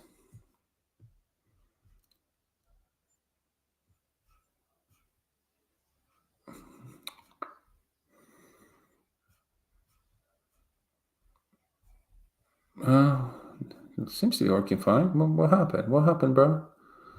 What just happened here?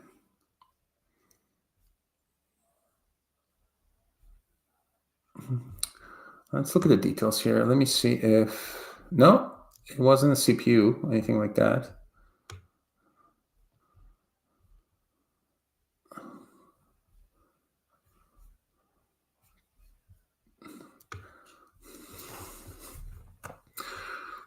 Let's have a peek at the log again. Let's just see what's happening here. So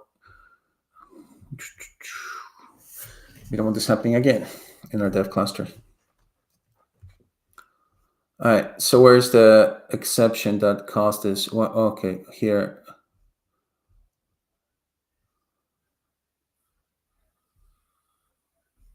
Well, where's the error? Like, what made it crash?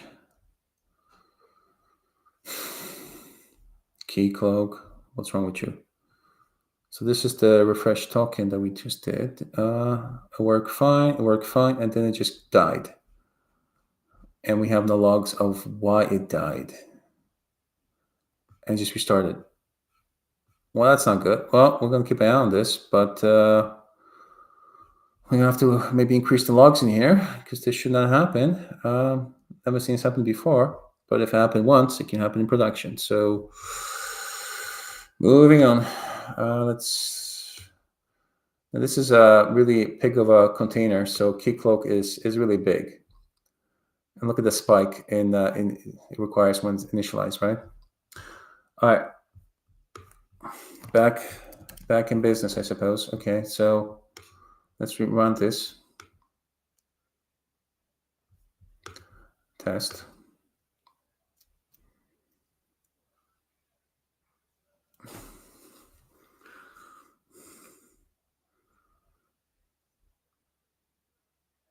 Perfect. All right, so we have a full workflow here of testing or going to the web application through Keycloak, doing a single sign-on.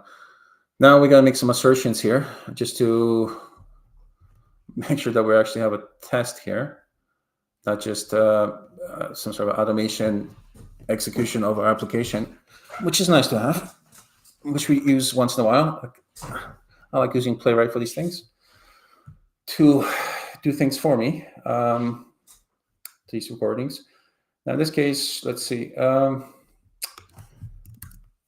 I do like this test, except for the hard-coded password here and the username, but we need that to log into Keycloak. So we don't have to. So we don't use somebody else's credentials, like my credentials. All right. Let's see what we can do. Let's do some assertions here. So first, we want to make sure that the single sign-on button exists. When you go, so okay. So we are expecting the button to be there. We're also expecting the Keycloak to have both username and password inputs, so we can insert those. And then we can check for the button here. And at the end, we need to check for the user menu and for the logout, right? Just to make sure it's there. So let's do that. Let's make some assertions here for Playwright. What are these comments here? I'm just, what?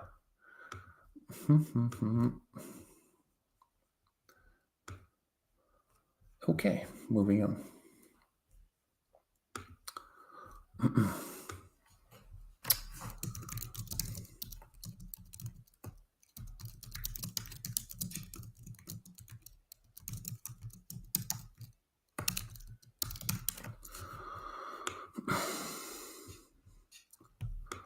Okay, we don't need this thing here. That just we just need to expect and test. So we just need to use the expect now. Oh boy. Okay. Let's do this. That was my anime move. So let's check if it's visible first. So the button should be visible. So I want to divide this into multiple sections. Right. So first of all, let's do ensure ensure the button, the SSO button is visible. Sure. No, I don't want this.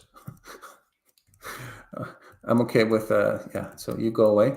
Code completion. So okay. So that's the first section here, and then we're going to ensure that the login is. Dude, what's with this code completion? Just ensure the Keycloak Keycloak login page is visible. So that's that. And then at the end, we're just going to say, this is the logout. Just log out in the app, in the user menu. Okay, cool. So I have 3 sections. Now, for the first section, let's get the button, and then before we click it, let's see if it's visible, right? So we're going to divide it into 2 sections, right? So first of all, we're going to do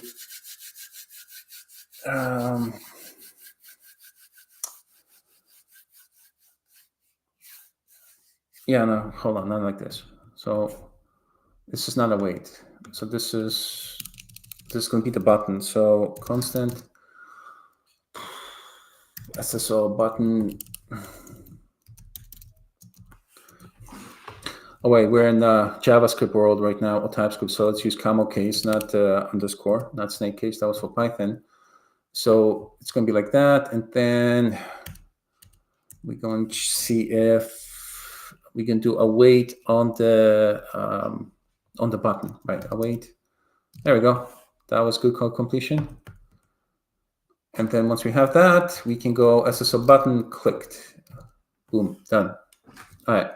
So that's the process, okay? So that's our assertion here. We're expecting the button to be visible. Good, done. Now the next thing is, oh boy, let's do one for each input and one for the login page button. And yeah, let's do that.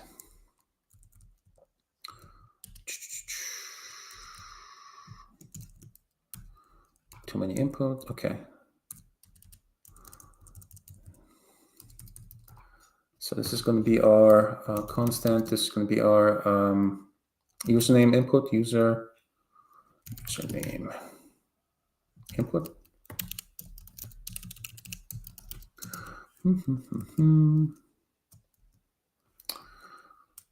So we're going to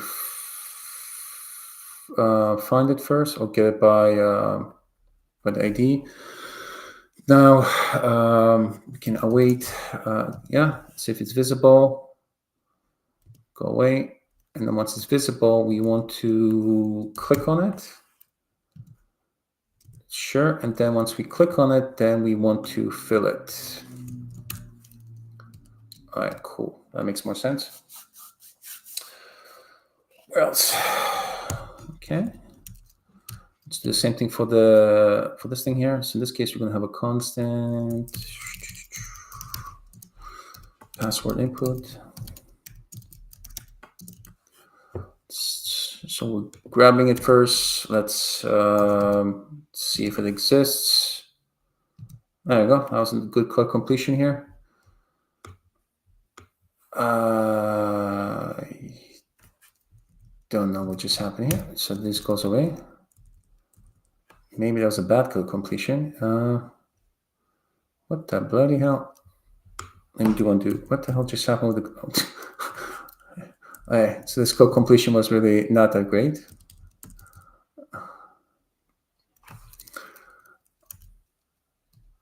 No, I want to fill. Yeah, click. Yeah, I want to click and then fill. Click and then fill. Okay, cool. So this goes away. All right. And now let's do the button, the submit button.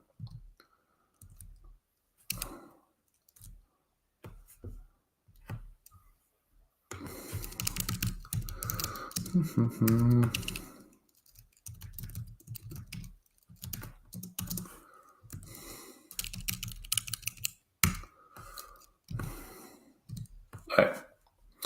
Cool.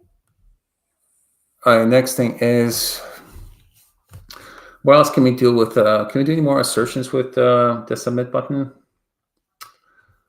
We're just checking for visible right now. So that's good enough for the UI test because it should exist, so be visible. So this is going to be what the hell are we going to call this? This is our menu. What is this? It's the user. It's the user menu, right? User menu in the left corner.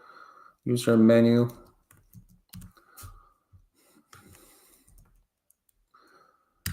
And then we're just going to say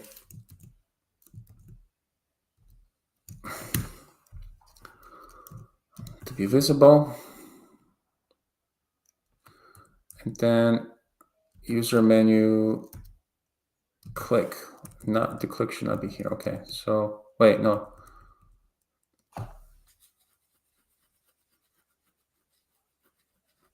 Yeah, no, we need a click. Why was the click missing there?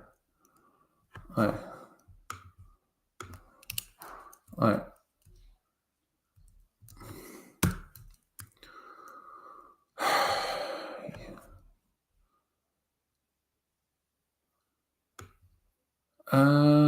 Oh, I messed this up. Okay. Don't know why I messed it. Okay, cool. So the next thing is, let's find the user menu button. Is this user menu? Here, hold on. Oh, I know it's running right now.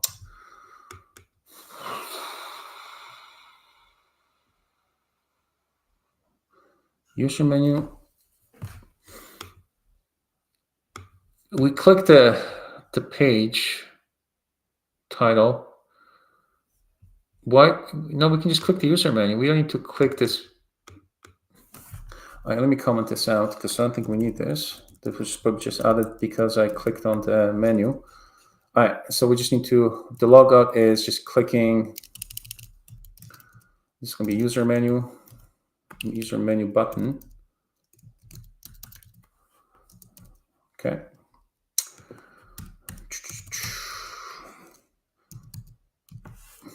And let's click it. And then right after that, we're going to click the logout button, and that should be the end for the test.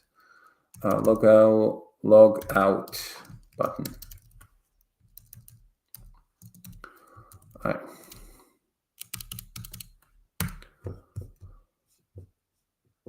Keep forgetting about the semicolons here because it just came from freaking Python. And we're brainwashed to use Python syntax. It takes a while for the mind to shift. All right, sweet. All right, let me see if this works. Let's run this.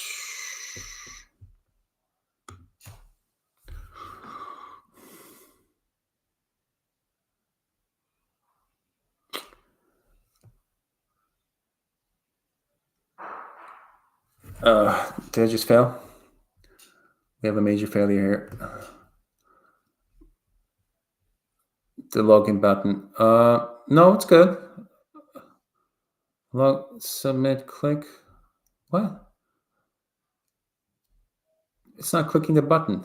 Why aren't you clicking the button? Click the button. Click the freaking button. Is it visible? It's already visible. Click the button. So what I do like is this integration kind of tells you the selector here. So when you hover over this, but what the hell did I mess up here?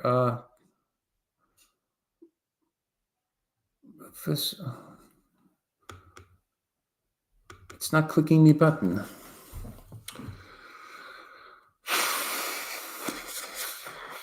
What did I mess up here?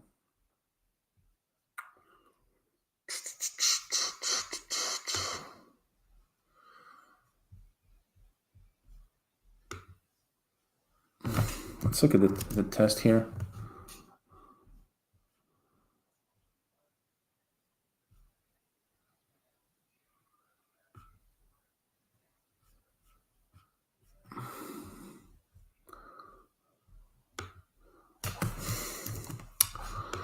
All right, let's debug this.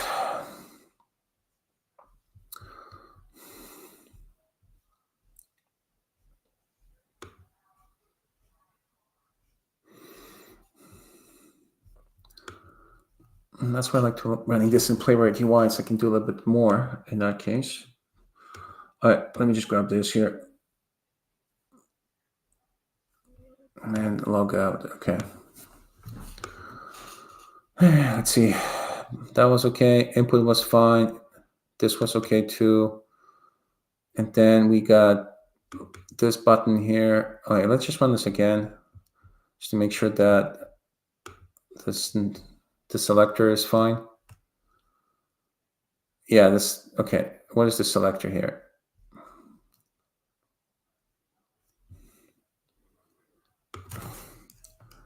Hold on. Let me look at this error message here. Locator visible. It's not visible?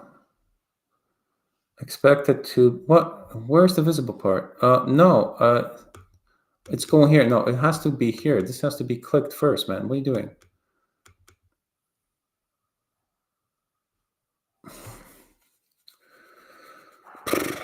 God damn it. It's not clicking my submit button.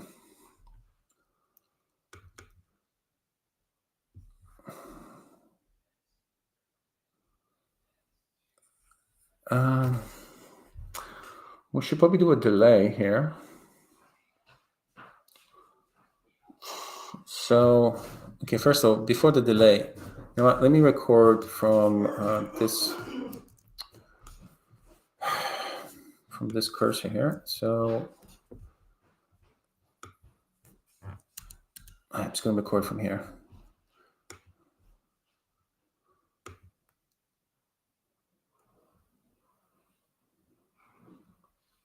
All right, stop this.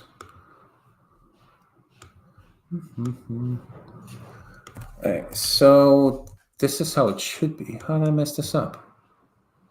It's just how.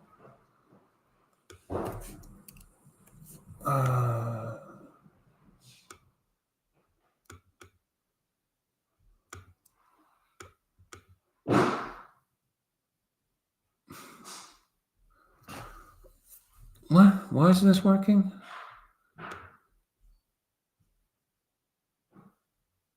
That's a bit strange. All right, let's comment this out. Don't know what the hell I did there, but it's not happy. All right, let's run this test again.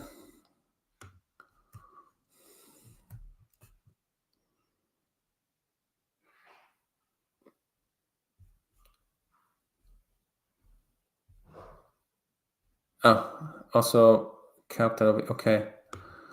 All right, so we had 2 bugs in there. Okay, let's close this log out. All right.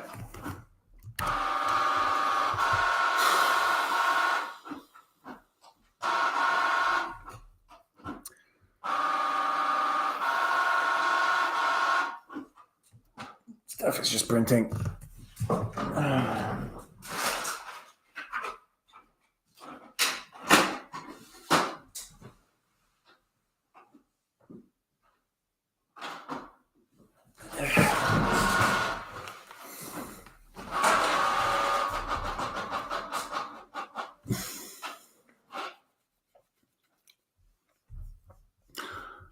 Thinking that there's a bit of a delay here happening. It's just happening too fast. So what I'm gonna do is just gonna put a click here. Okay. I'm gonna search something else in a second, but just do a wait. All right. Oh, come on. All right, so let's make this our basic test right now without this part here. We don't need this part. Let's run this.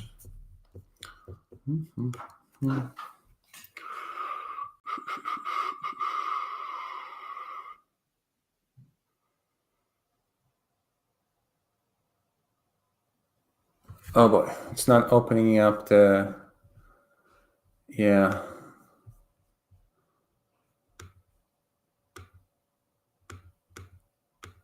Do I need to click on the title?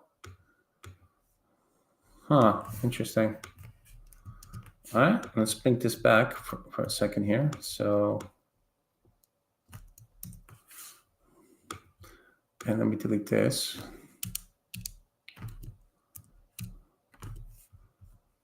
All right, let's run this again.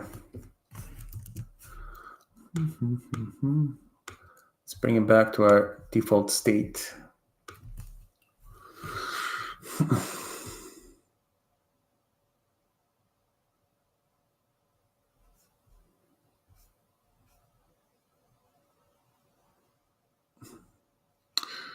It's not liking when I do that, does it? Huh. All right. figure out in a second why, but let's just put this back to our original state. Just click on this. Okay. Let's make Playwright happy, and then we'll figure out what the hell is happening here. Because these two things are, just put a little comment here, click the login button. Okay. All right, it's looking a little bit more professional now with a little bit of comments here. Let's just see.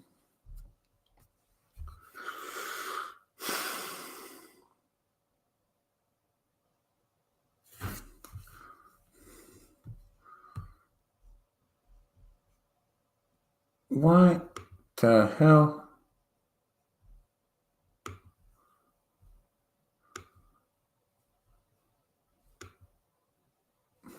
We don't need this. I don't want to click the title. Did I click the title when I was recording this?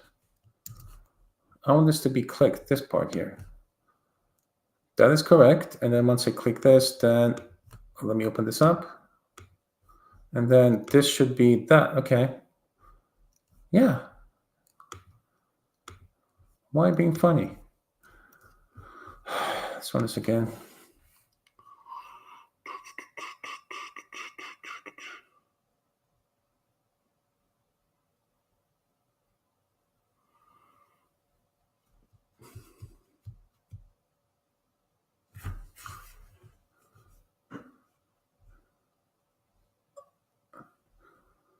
All right, you know what? Let's wait for visible. I need to put a little bit of delay here. As you can see, it switches between the Keycloak page and this page. So this is no good. So this has to be a bit of a delay here. So expect to be visible. Right, it just happens too fast. So let's put a little bit of delay here. Actually, let me log out before I do so I have the same state here. So log out. We just want to make this bulletproof.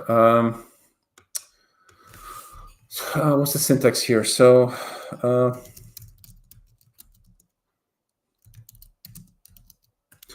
where's the syntax?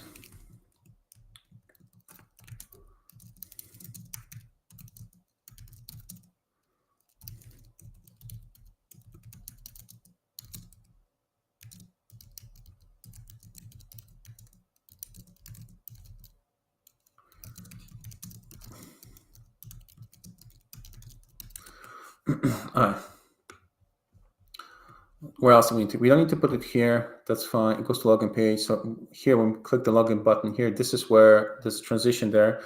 So we can pull a bit of time out there for with the wait for. Yeah, let's use wait for. So in this case, so before I check if it's there,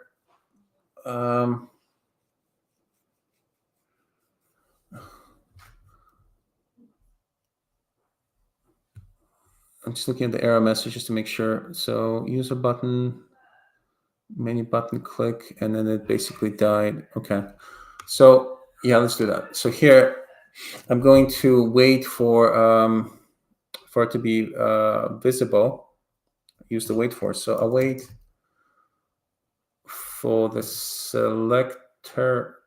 No, I need the selector. I already wait for this. No, I don't have a test ID. Do I have a test ID there? I might, but who cares? I just grab the. Don't know if they put a test ID there, so I'm not going to make that assumption. But I also want to wait for visible, which is the same thing. Wait for selector and wait for visible. Is it the same thing? Yeah, it's the same thing. Yeah, wait for select. Okay, so yeah, I'm just click on this. Is this? Where's the code for this? So this one waits. What does it say? This one is assertion of visibility. Okay, so I have to check for visible flag itself. This just does it internally. Okay, cool. So I'll just use that. All right. So the assumption is that we're going to wait till for this thing up. Oh, not 30. Okay, let's just wait for like 1 second or something max before throwing an exception. All right. Let's see if this makes a difference now.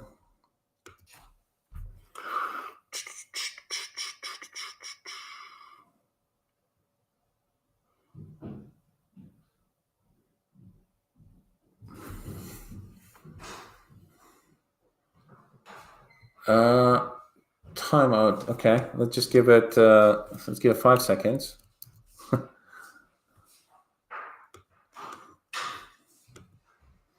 Just enough for the page to refresh and load. Let's run this again.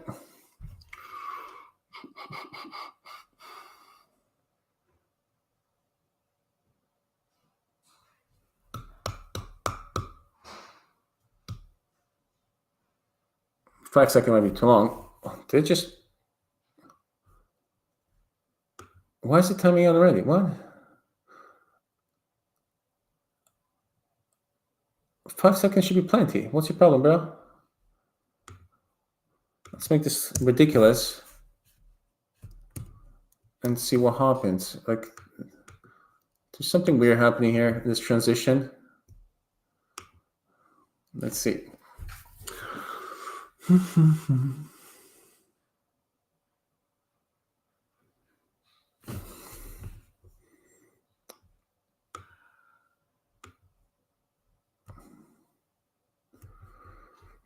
Let me show the trace viewer as well. I can't do both, can I? Shut up. Shut up.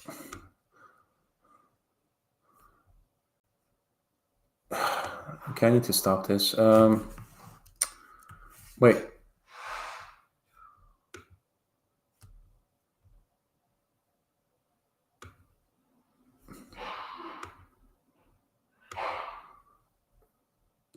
Oh, okay.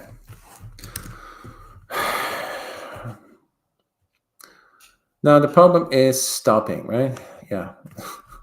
50 seconds. I don't want to wait 50 seconds. I want to wait maximum 5 seconds, okay? So what I'm going to do is I'm going to record from here just to see if we have, just put this right here, okay? Record from cursor and let's see. So we'll go here, click on this. Yeah, and click on this. Good, done. So what is the problem?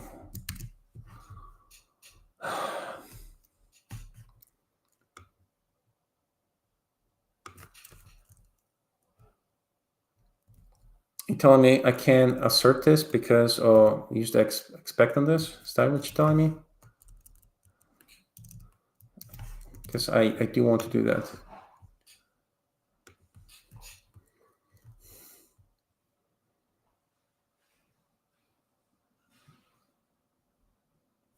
All right, so that works, but I can't check. Okay. Oh boy. Let's see. I do want to assert things or use expect here, just in case it doesn't appear. Because right now, when I just do this,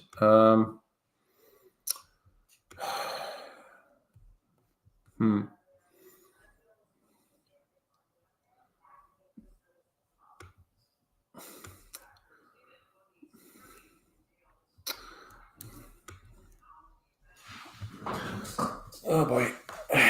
Let me have a peek what they did here. Yeah, I don't see many checks in here. Oh, that's except for expect here. So we have an expect one here.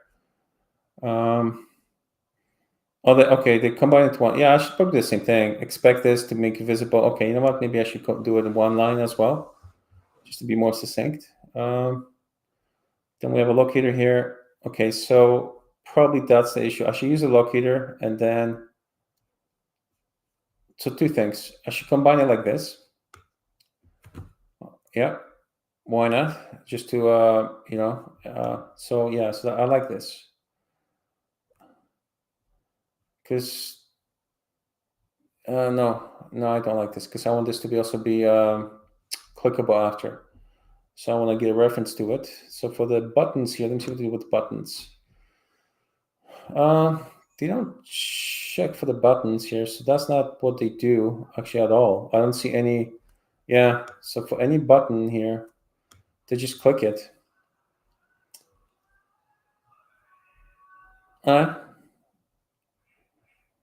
Interesting. So, we can stick to the standards and do what they did here as well. Just check if something is visible. If it's a text, But if it's a button, you just click on this. See, there's a logout here. So literally, that's what they did here. So just click. So they, right. So click the logout, but they didn't check if the logout exists. Okay, fine. Let's do it. Okay, so I'm just going to do it the same way. So this is gone.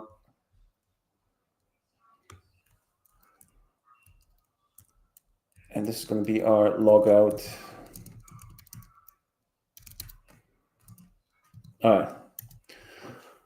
So if that's the case, I do want to have some more checks in here, just to make sure that when things go wrong, well, we get a proper feedback. Anyways, let's run this, see if this is still good.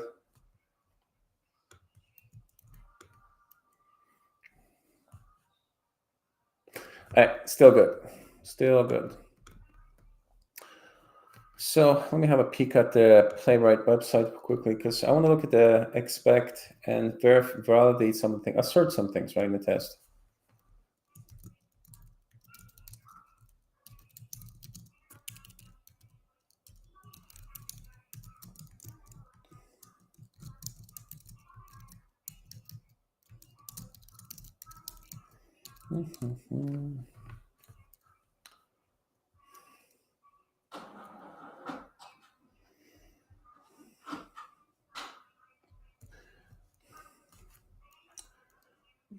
You know what, I think this is good enough, because as long as the thing is on the screen, that kind of verifies the GUI, that the page, the button exists, or the input exists.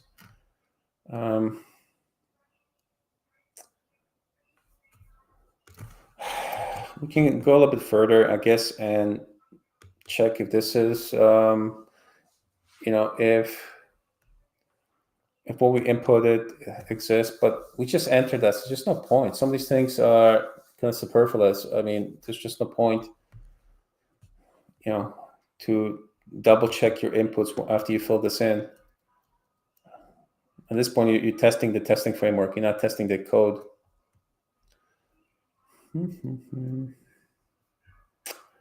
Where else? What's a good assertion? Well, at the end, we can obviously verify if the SSO button is on the screen, right? So that's one thing we can do. So await, how do I call it? We can So this has to be visible again, because we logged out. So that's one thing we can do. So check if. All right, again, sure. So that means we came back to our login page and it has the button. What else we can do here? There's not much we can do. I don't see any good methods here for assertion here that we can actually check here. Well, there are lots of good ones. It's just valuable. There's no ROI on some of these things.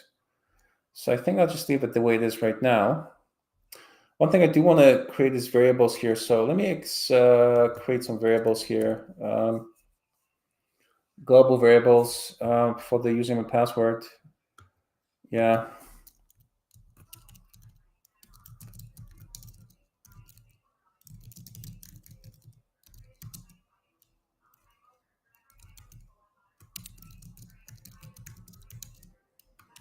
Yeah. So yeah, let's do that. So we can easily change it. And maybe we should make it environment variables as well. So then we can inject it from our Terraform code into our Playwright code when we actually have it. So, but okay, let's start with the basic one. So first, let's just make this a constant. So sure. All right, cool. Thank you for the code completion. That's what I want. And here, I'm just going to go and change this to, what the hell do I call it? User. Already forgot. User that username, and be user that password. We've got to gold plate this test a little bit more. All right, so that's that.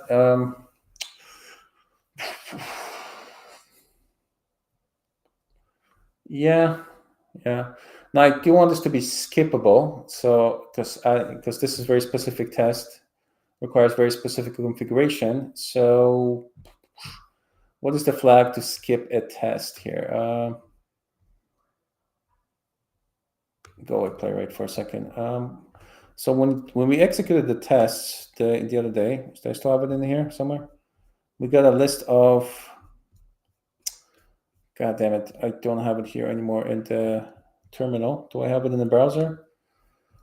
Where's my browser? So I want to just have a peek at the skip test. I just want to see what the flag is for skipping test.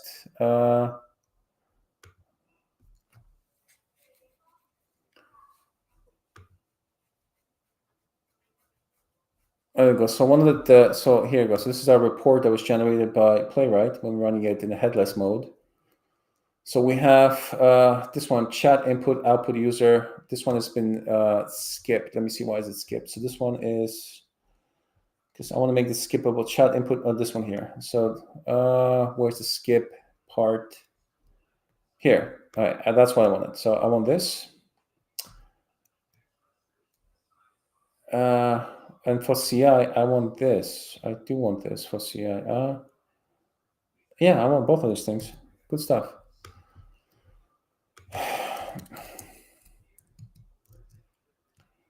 All right, so this is going to be skippable test. Okay. What is this? Skip it because I told you so, not because of any variables.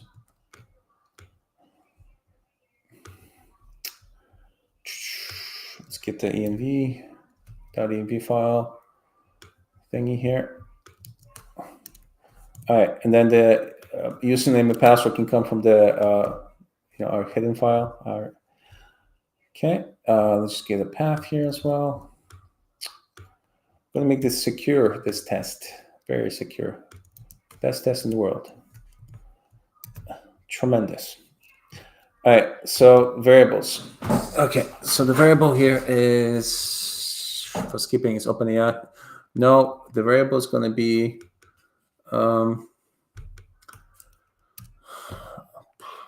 variable. What variable are you going to put this here?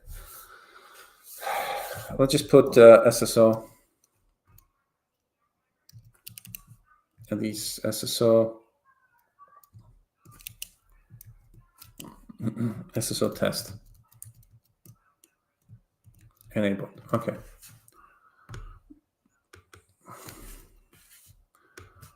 Enabled, skip. No, I want this to be not if it's not there. If it's, if it's not there, or can I do or condition here, or process. Oh, bloody hell!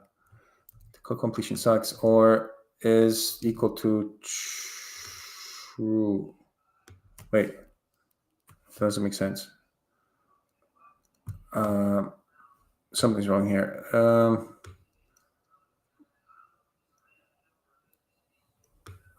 Is this a string? No.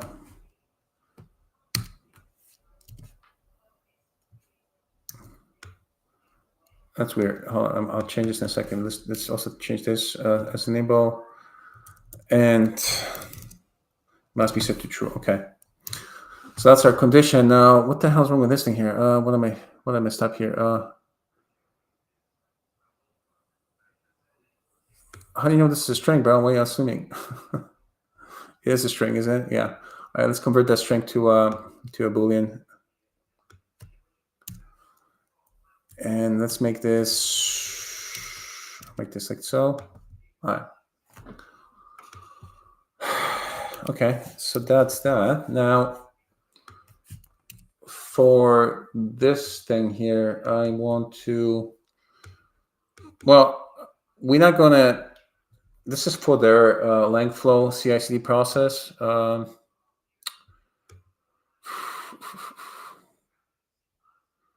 So what else? What should we do here?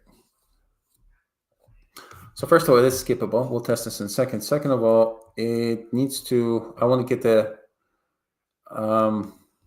username and password here for testing from the env. Do I really want that? Not really.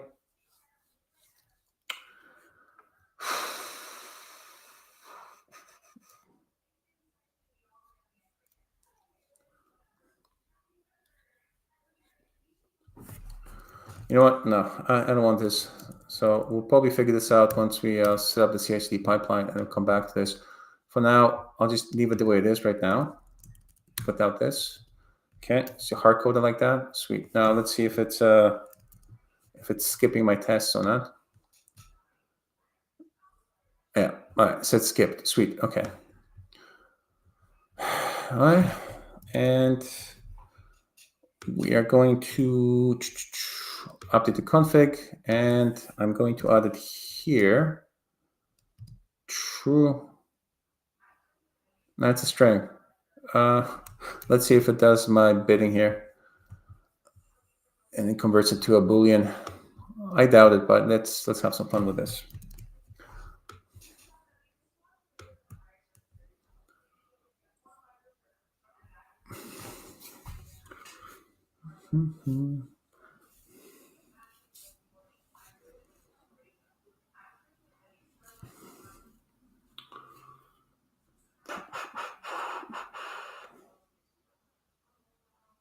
Skipped. Let me see why it's skipped.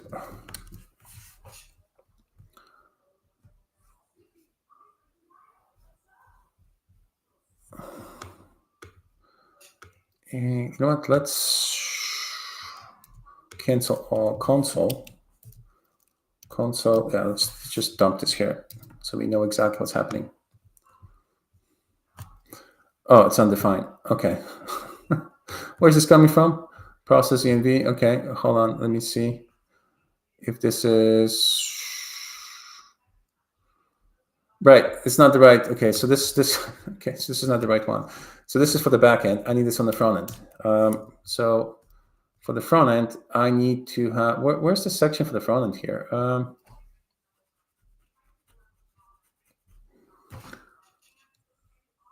I guess it's here.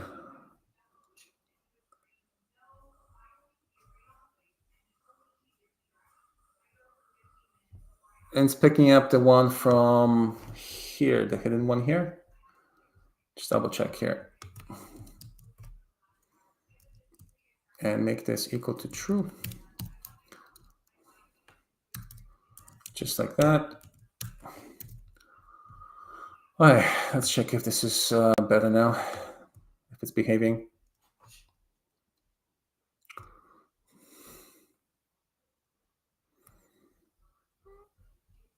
All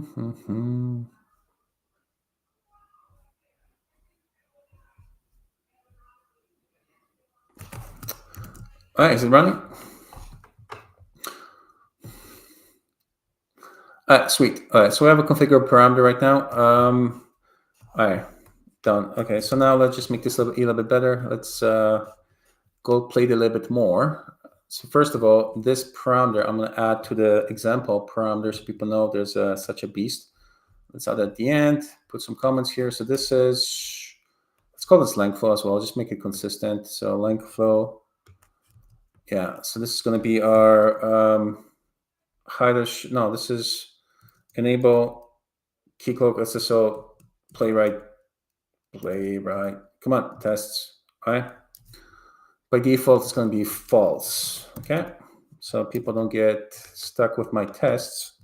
I'm trying to be good citizens, right? And I'm going back here. Let's make this set to true. And going back tests, we're going to set this to, again, same idea, blah, blah, blah, enable. All right. Okay, so now we have a configuration parameter. Okay, now the second thing is, let's get back to this user thing. You know what? I'm going to hard code this as well in the env file. Do I want to? I don't want to put an env file, but it's nice to have it an environment variable so they can inject that when you're doing CI/CD. What is the dilemma? So obviously this username and password here, it's garbage. You don't want to store credentials in Git. Guys. You want to avoid the credential sprawl across your different Git repositories. So what is the best option here? Now, at least moving into env file allows us to create environment variables that can be overwritten with the CI/CD pipeline. So so we can pump a Terraform output to the test. So let's do that. So So instead of skipping, just get rid of this. So we want to so instead of the user there, we're going to create the user here. So let's move the user from there to here, and then the user will be populated by env variables. All right. So first, let me just grab this and throw this into our env file here.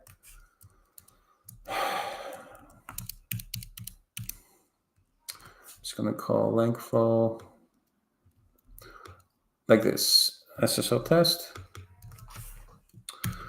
regular user. So this is not pretty, but you know what? Username, regular user, username. And then this is going to be our password here. All right. So that's that. Equals, okay.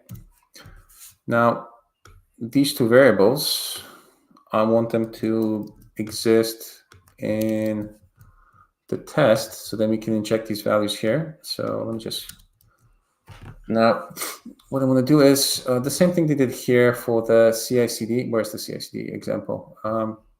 This one here, right? So for the CI/CD, they, well, which one? Chat input, this one? Okay, this is the example here. Right. No, so I'm not going to do this same thing as they did. I'm just going to grab it directly from the process, right? So, yeah. So I'm going to come in here and go like this. Okay. Then we're going to check it if it exists. All right. So I can do that. All right. Now, let's see if this runs before we put any restrictions on this. Let's run this.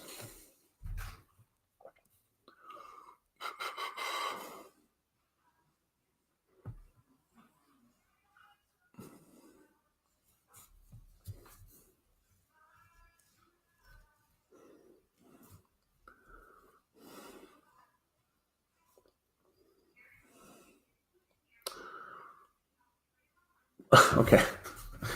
The quotes and a comma. Where is that coming from? What the hell did I do? Where's the quotes here? Oh, jeez. All right, shut up. All right. All right, let's do this again. And that's why we test our tests. Let's go back to original state. Okay. Let's run this again.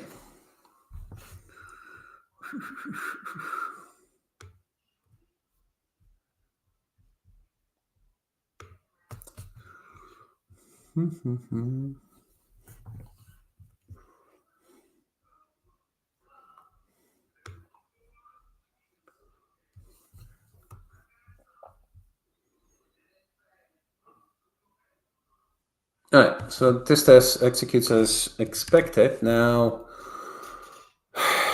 let's do some checks in here.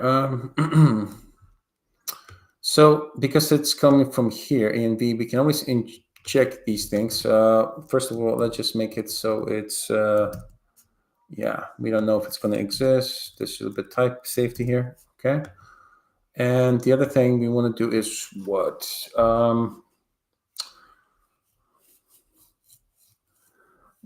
Well, I'm not going to check if this exists, because if it doesn't exist, the test will fail.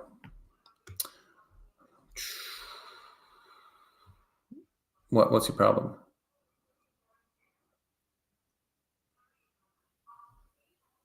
Yeah, because it's undefined right now. Let's do a quick fix here. Super Maven, let's see what Super Maven has to say. What you got, bro? What you got? Right. right? All right, let's apply this. Let's just do the usual or condition. All right, if it doesn't exist, it goes empty, and then cool. Okay, so I'm happy with that. Well, so this is good. We're skipping the test because it's only for us. So if they accept the pull request, LangFlow for us, they can skip this test, but also we're injecting username and password, which you can get from a Terraform output script from the outputs, and we can inject it with a CI/CD pipeline when we do testing, okay? So it's okay, so I'm happy with this. Now let's do the next test. So this is our basic test of logging. Now I'm gonna do another one, login with admin user. Okay, so a Keycloak enable user. Okay, so now let's do this another test here, which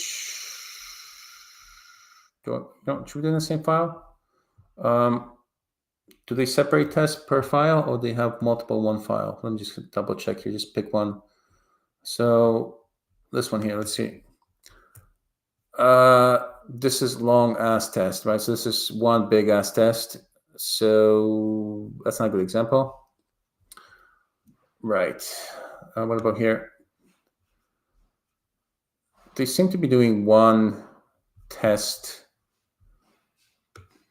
per file. Let's look something else here. What about this? Oh, okay. So, okay, they do have multiple tests per file. Okay, cool. So let's do multiple tests as well. All right, fine. And let's use the same tags. I don't know why they're using these tags, but whatever. It doesn't really make a difference to us. But for consistency, there you go. All right. Let's do another test here. So this one's going to be almost exactly the same, except for we're going to have a different user. Enable user login, admin user. This is going to be admin user login with SSO. Okay. So the only thing we're going to change is these properties. I'm going to go here. I'm going to go to my env file.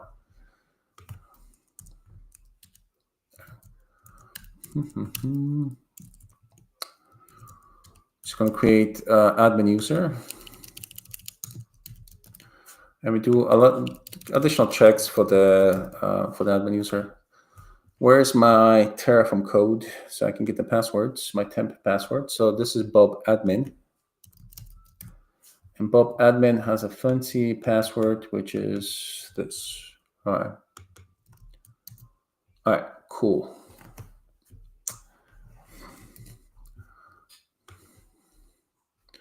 All right, so for this one here, we're just going to replace this with admin.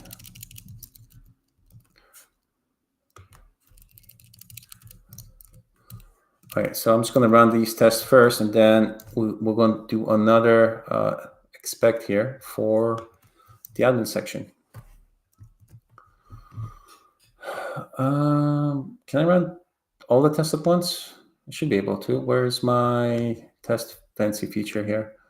Front end tests. What is this?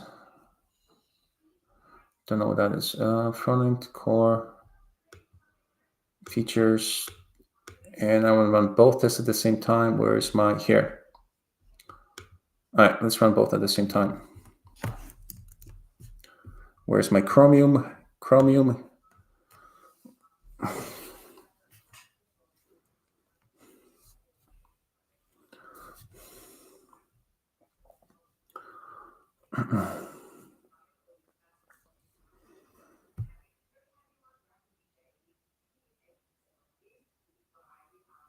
All right, so that's Bob logging in. Now let's see if, well, that was fast. Bob admin logged in so fast I didn't even see it. All right, these are really, oh, hold on. What happened? Still running? Maybe it happened too fast. What's your problem, bro? Where you stuck? Where you stuck? Oh, how was it stuck over here if I clicked on it? Okay. All right, looks like a little bug somewhere. So maybe it happened too fast. 2 milliseconds, 36 milliseconds. Okay, I'm still waiting.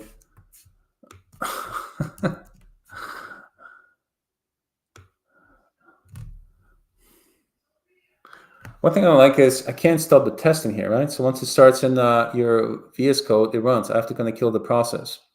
So I'll wait for it to time out, right? So that is that's not nice. Don't like that one bit. All right. So usually what I do is this happens. I just go to terminal and just look at the processes here and find the one for what will be this? Debug? No. Test? No. Playwright? If I can spell Playwright correctly. What? No. Where's the freaking process, man? What the hell? Why are you being so annoying?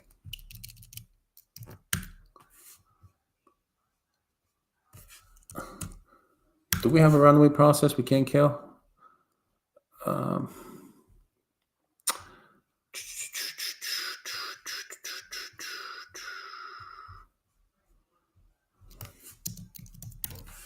Oh, let's double check.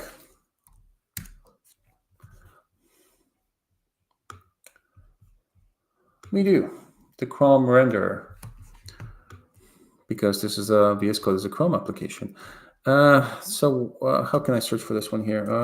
Let me grep for, what am I grepping for?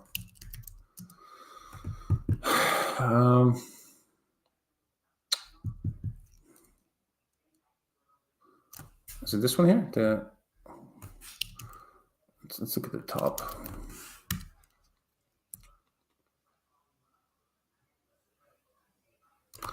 Right, it's this process, but I don't want to kill this process because that's just going to restart my one of these processes here, this Chrome helper here. So I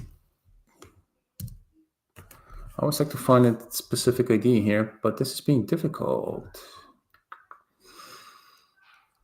Anybody has any idea? What's the best way to find the runaway process? Oh, it just died. Oh, okay, never mind. All right. Next time it happens, we'll deal with it. Let's run this again and see what the hell happened.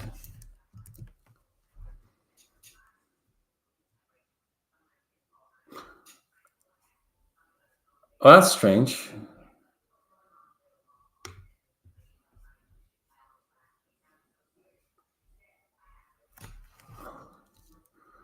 That's definitely strange. You fill in the password, click, and then went back here. What the hell just happened here? Let's okay, now let's find this process so we can kill it. Oh. All right, so what's the best way to find a process, I think? Let's put in the Linux hat on.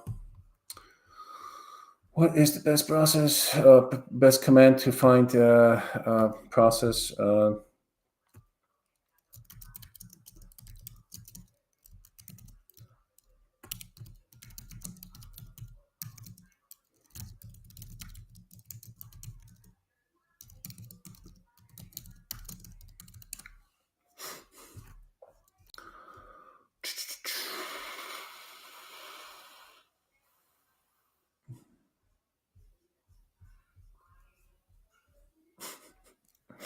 It's funny. They say look for Playwright. Didn't I do that already? I grep for Playwright. Oh, grep, not sorry. Oh crap! I didn't do a grep last time. Okay, all right. So I had the right idea. Just usual spelling mistake. Okay, so yeah, all right. Let's kill this one.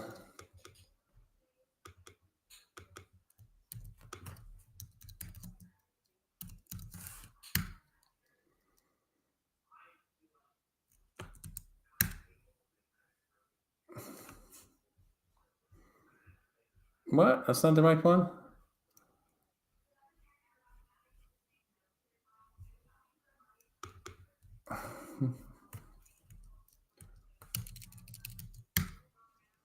There we go. All right, so going back to our test. Oh, Chromium is that too. All right, we killed Chromium. So what the hell just happened here? Are these invalid?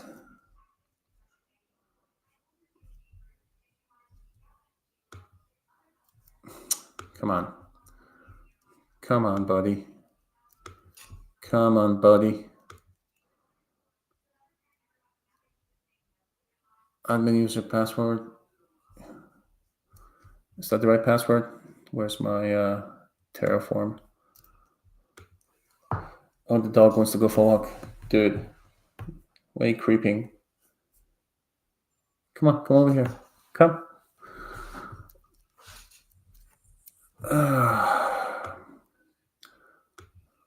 No, that's the right password.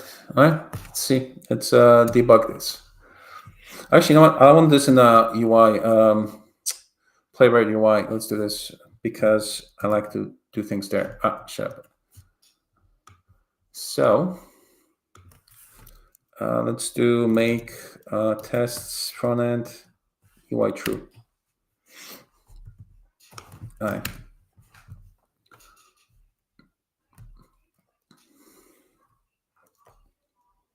And we're gonna go for a walk soon, okay?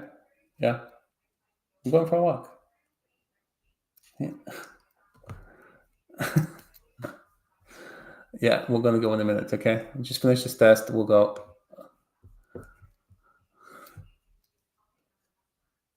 Dude, all right, let's go.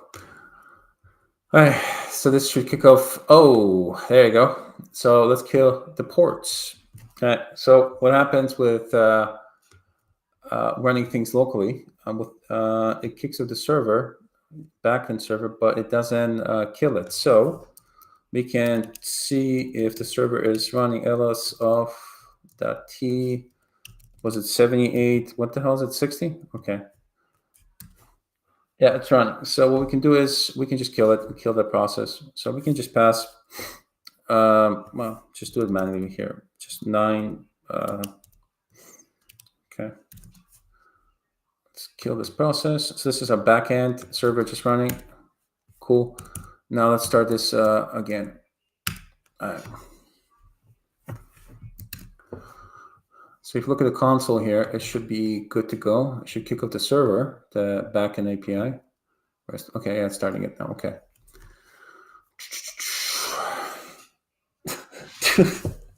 We're going, I promise. We're going to go in a minute, okay?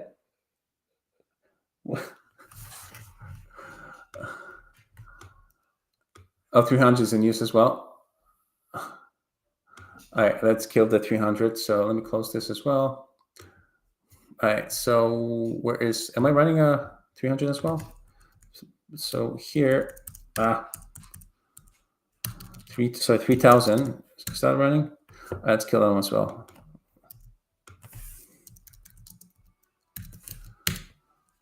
All right, should be good to go.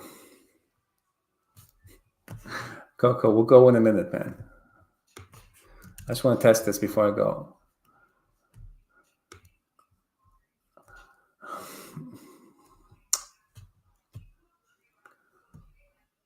All right, it's kicking up the server. The tests are here. Sweet.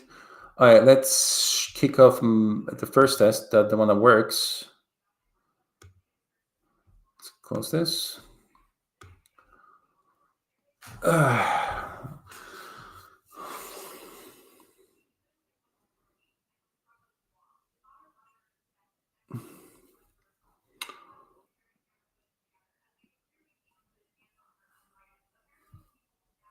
All right, so that one's done. Okay, cool. All right, so sweet. So that one worked. Now I like doing it here because I can inspect it. I can see the frames here, pictures of the in the browser. All right, so let's run this one here. Let's see what happens with that one. Let's look at these actions. Oh, there's nothing that. Wait a minute. Wait, what? The hell just happened here, Mr. Bob? So we can see the action, and then we can see before and after what happened, right? Okay, so Bob admin was entered. Now, what about here? We clicked on this, and then what's so before, okay, so that's good.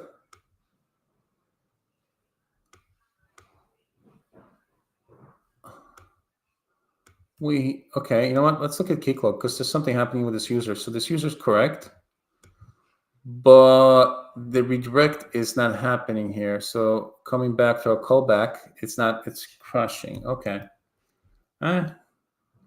So it's not really about the page object here. It's something happening with the callback. So first thing I'm going to do is check Keycloak logs. Where's the Keycloak?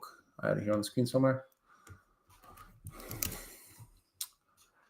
Here. All right. So what we can do here is look at the events. Ah, crap. Let's log in.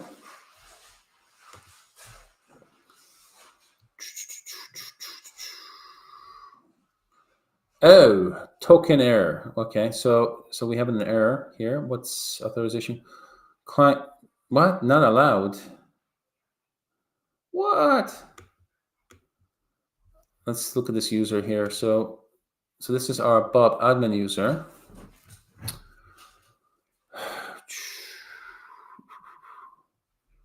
Let's see what happened to our Bob admin user. So there's the password. Show data. Let's see if the passwords. What? There's no password? What the hell? Let's reset the password. And let's type in the same password that we did here. Where's the password? Did I mess that up in my Terraform code? I'm gonna have to double check my Terraform code in a second, but first let's just reset this and see if that fixes the problem. So new password, yeah. Temporary, no, let's just make it real. Yes, reset password, okay. All right, so let's try it again.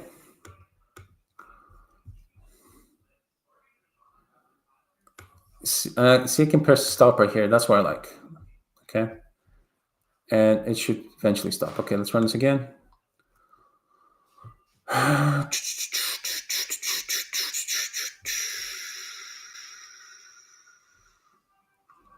What's happening? Let's go back to Keycloak. So that's interesting. This guy has a problem. Not that, go away. So the login works. Okay, so it's not using my password. I take that back because it's the same user here. So yeah, same IP. That's my IP address. Go cray, start hacking. Error not allowed. What is this not allowed here? What the hell is that's such a vague error? All right, so I'm gonna have to debug this later, but that's a legitimate error. Token error.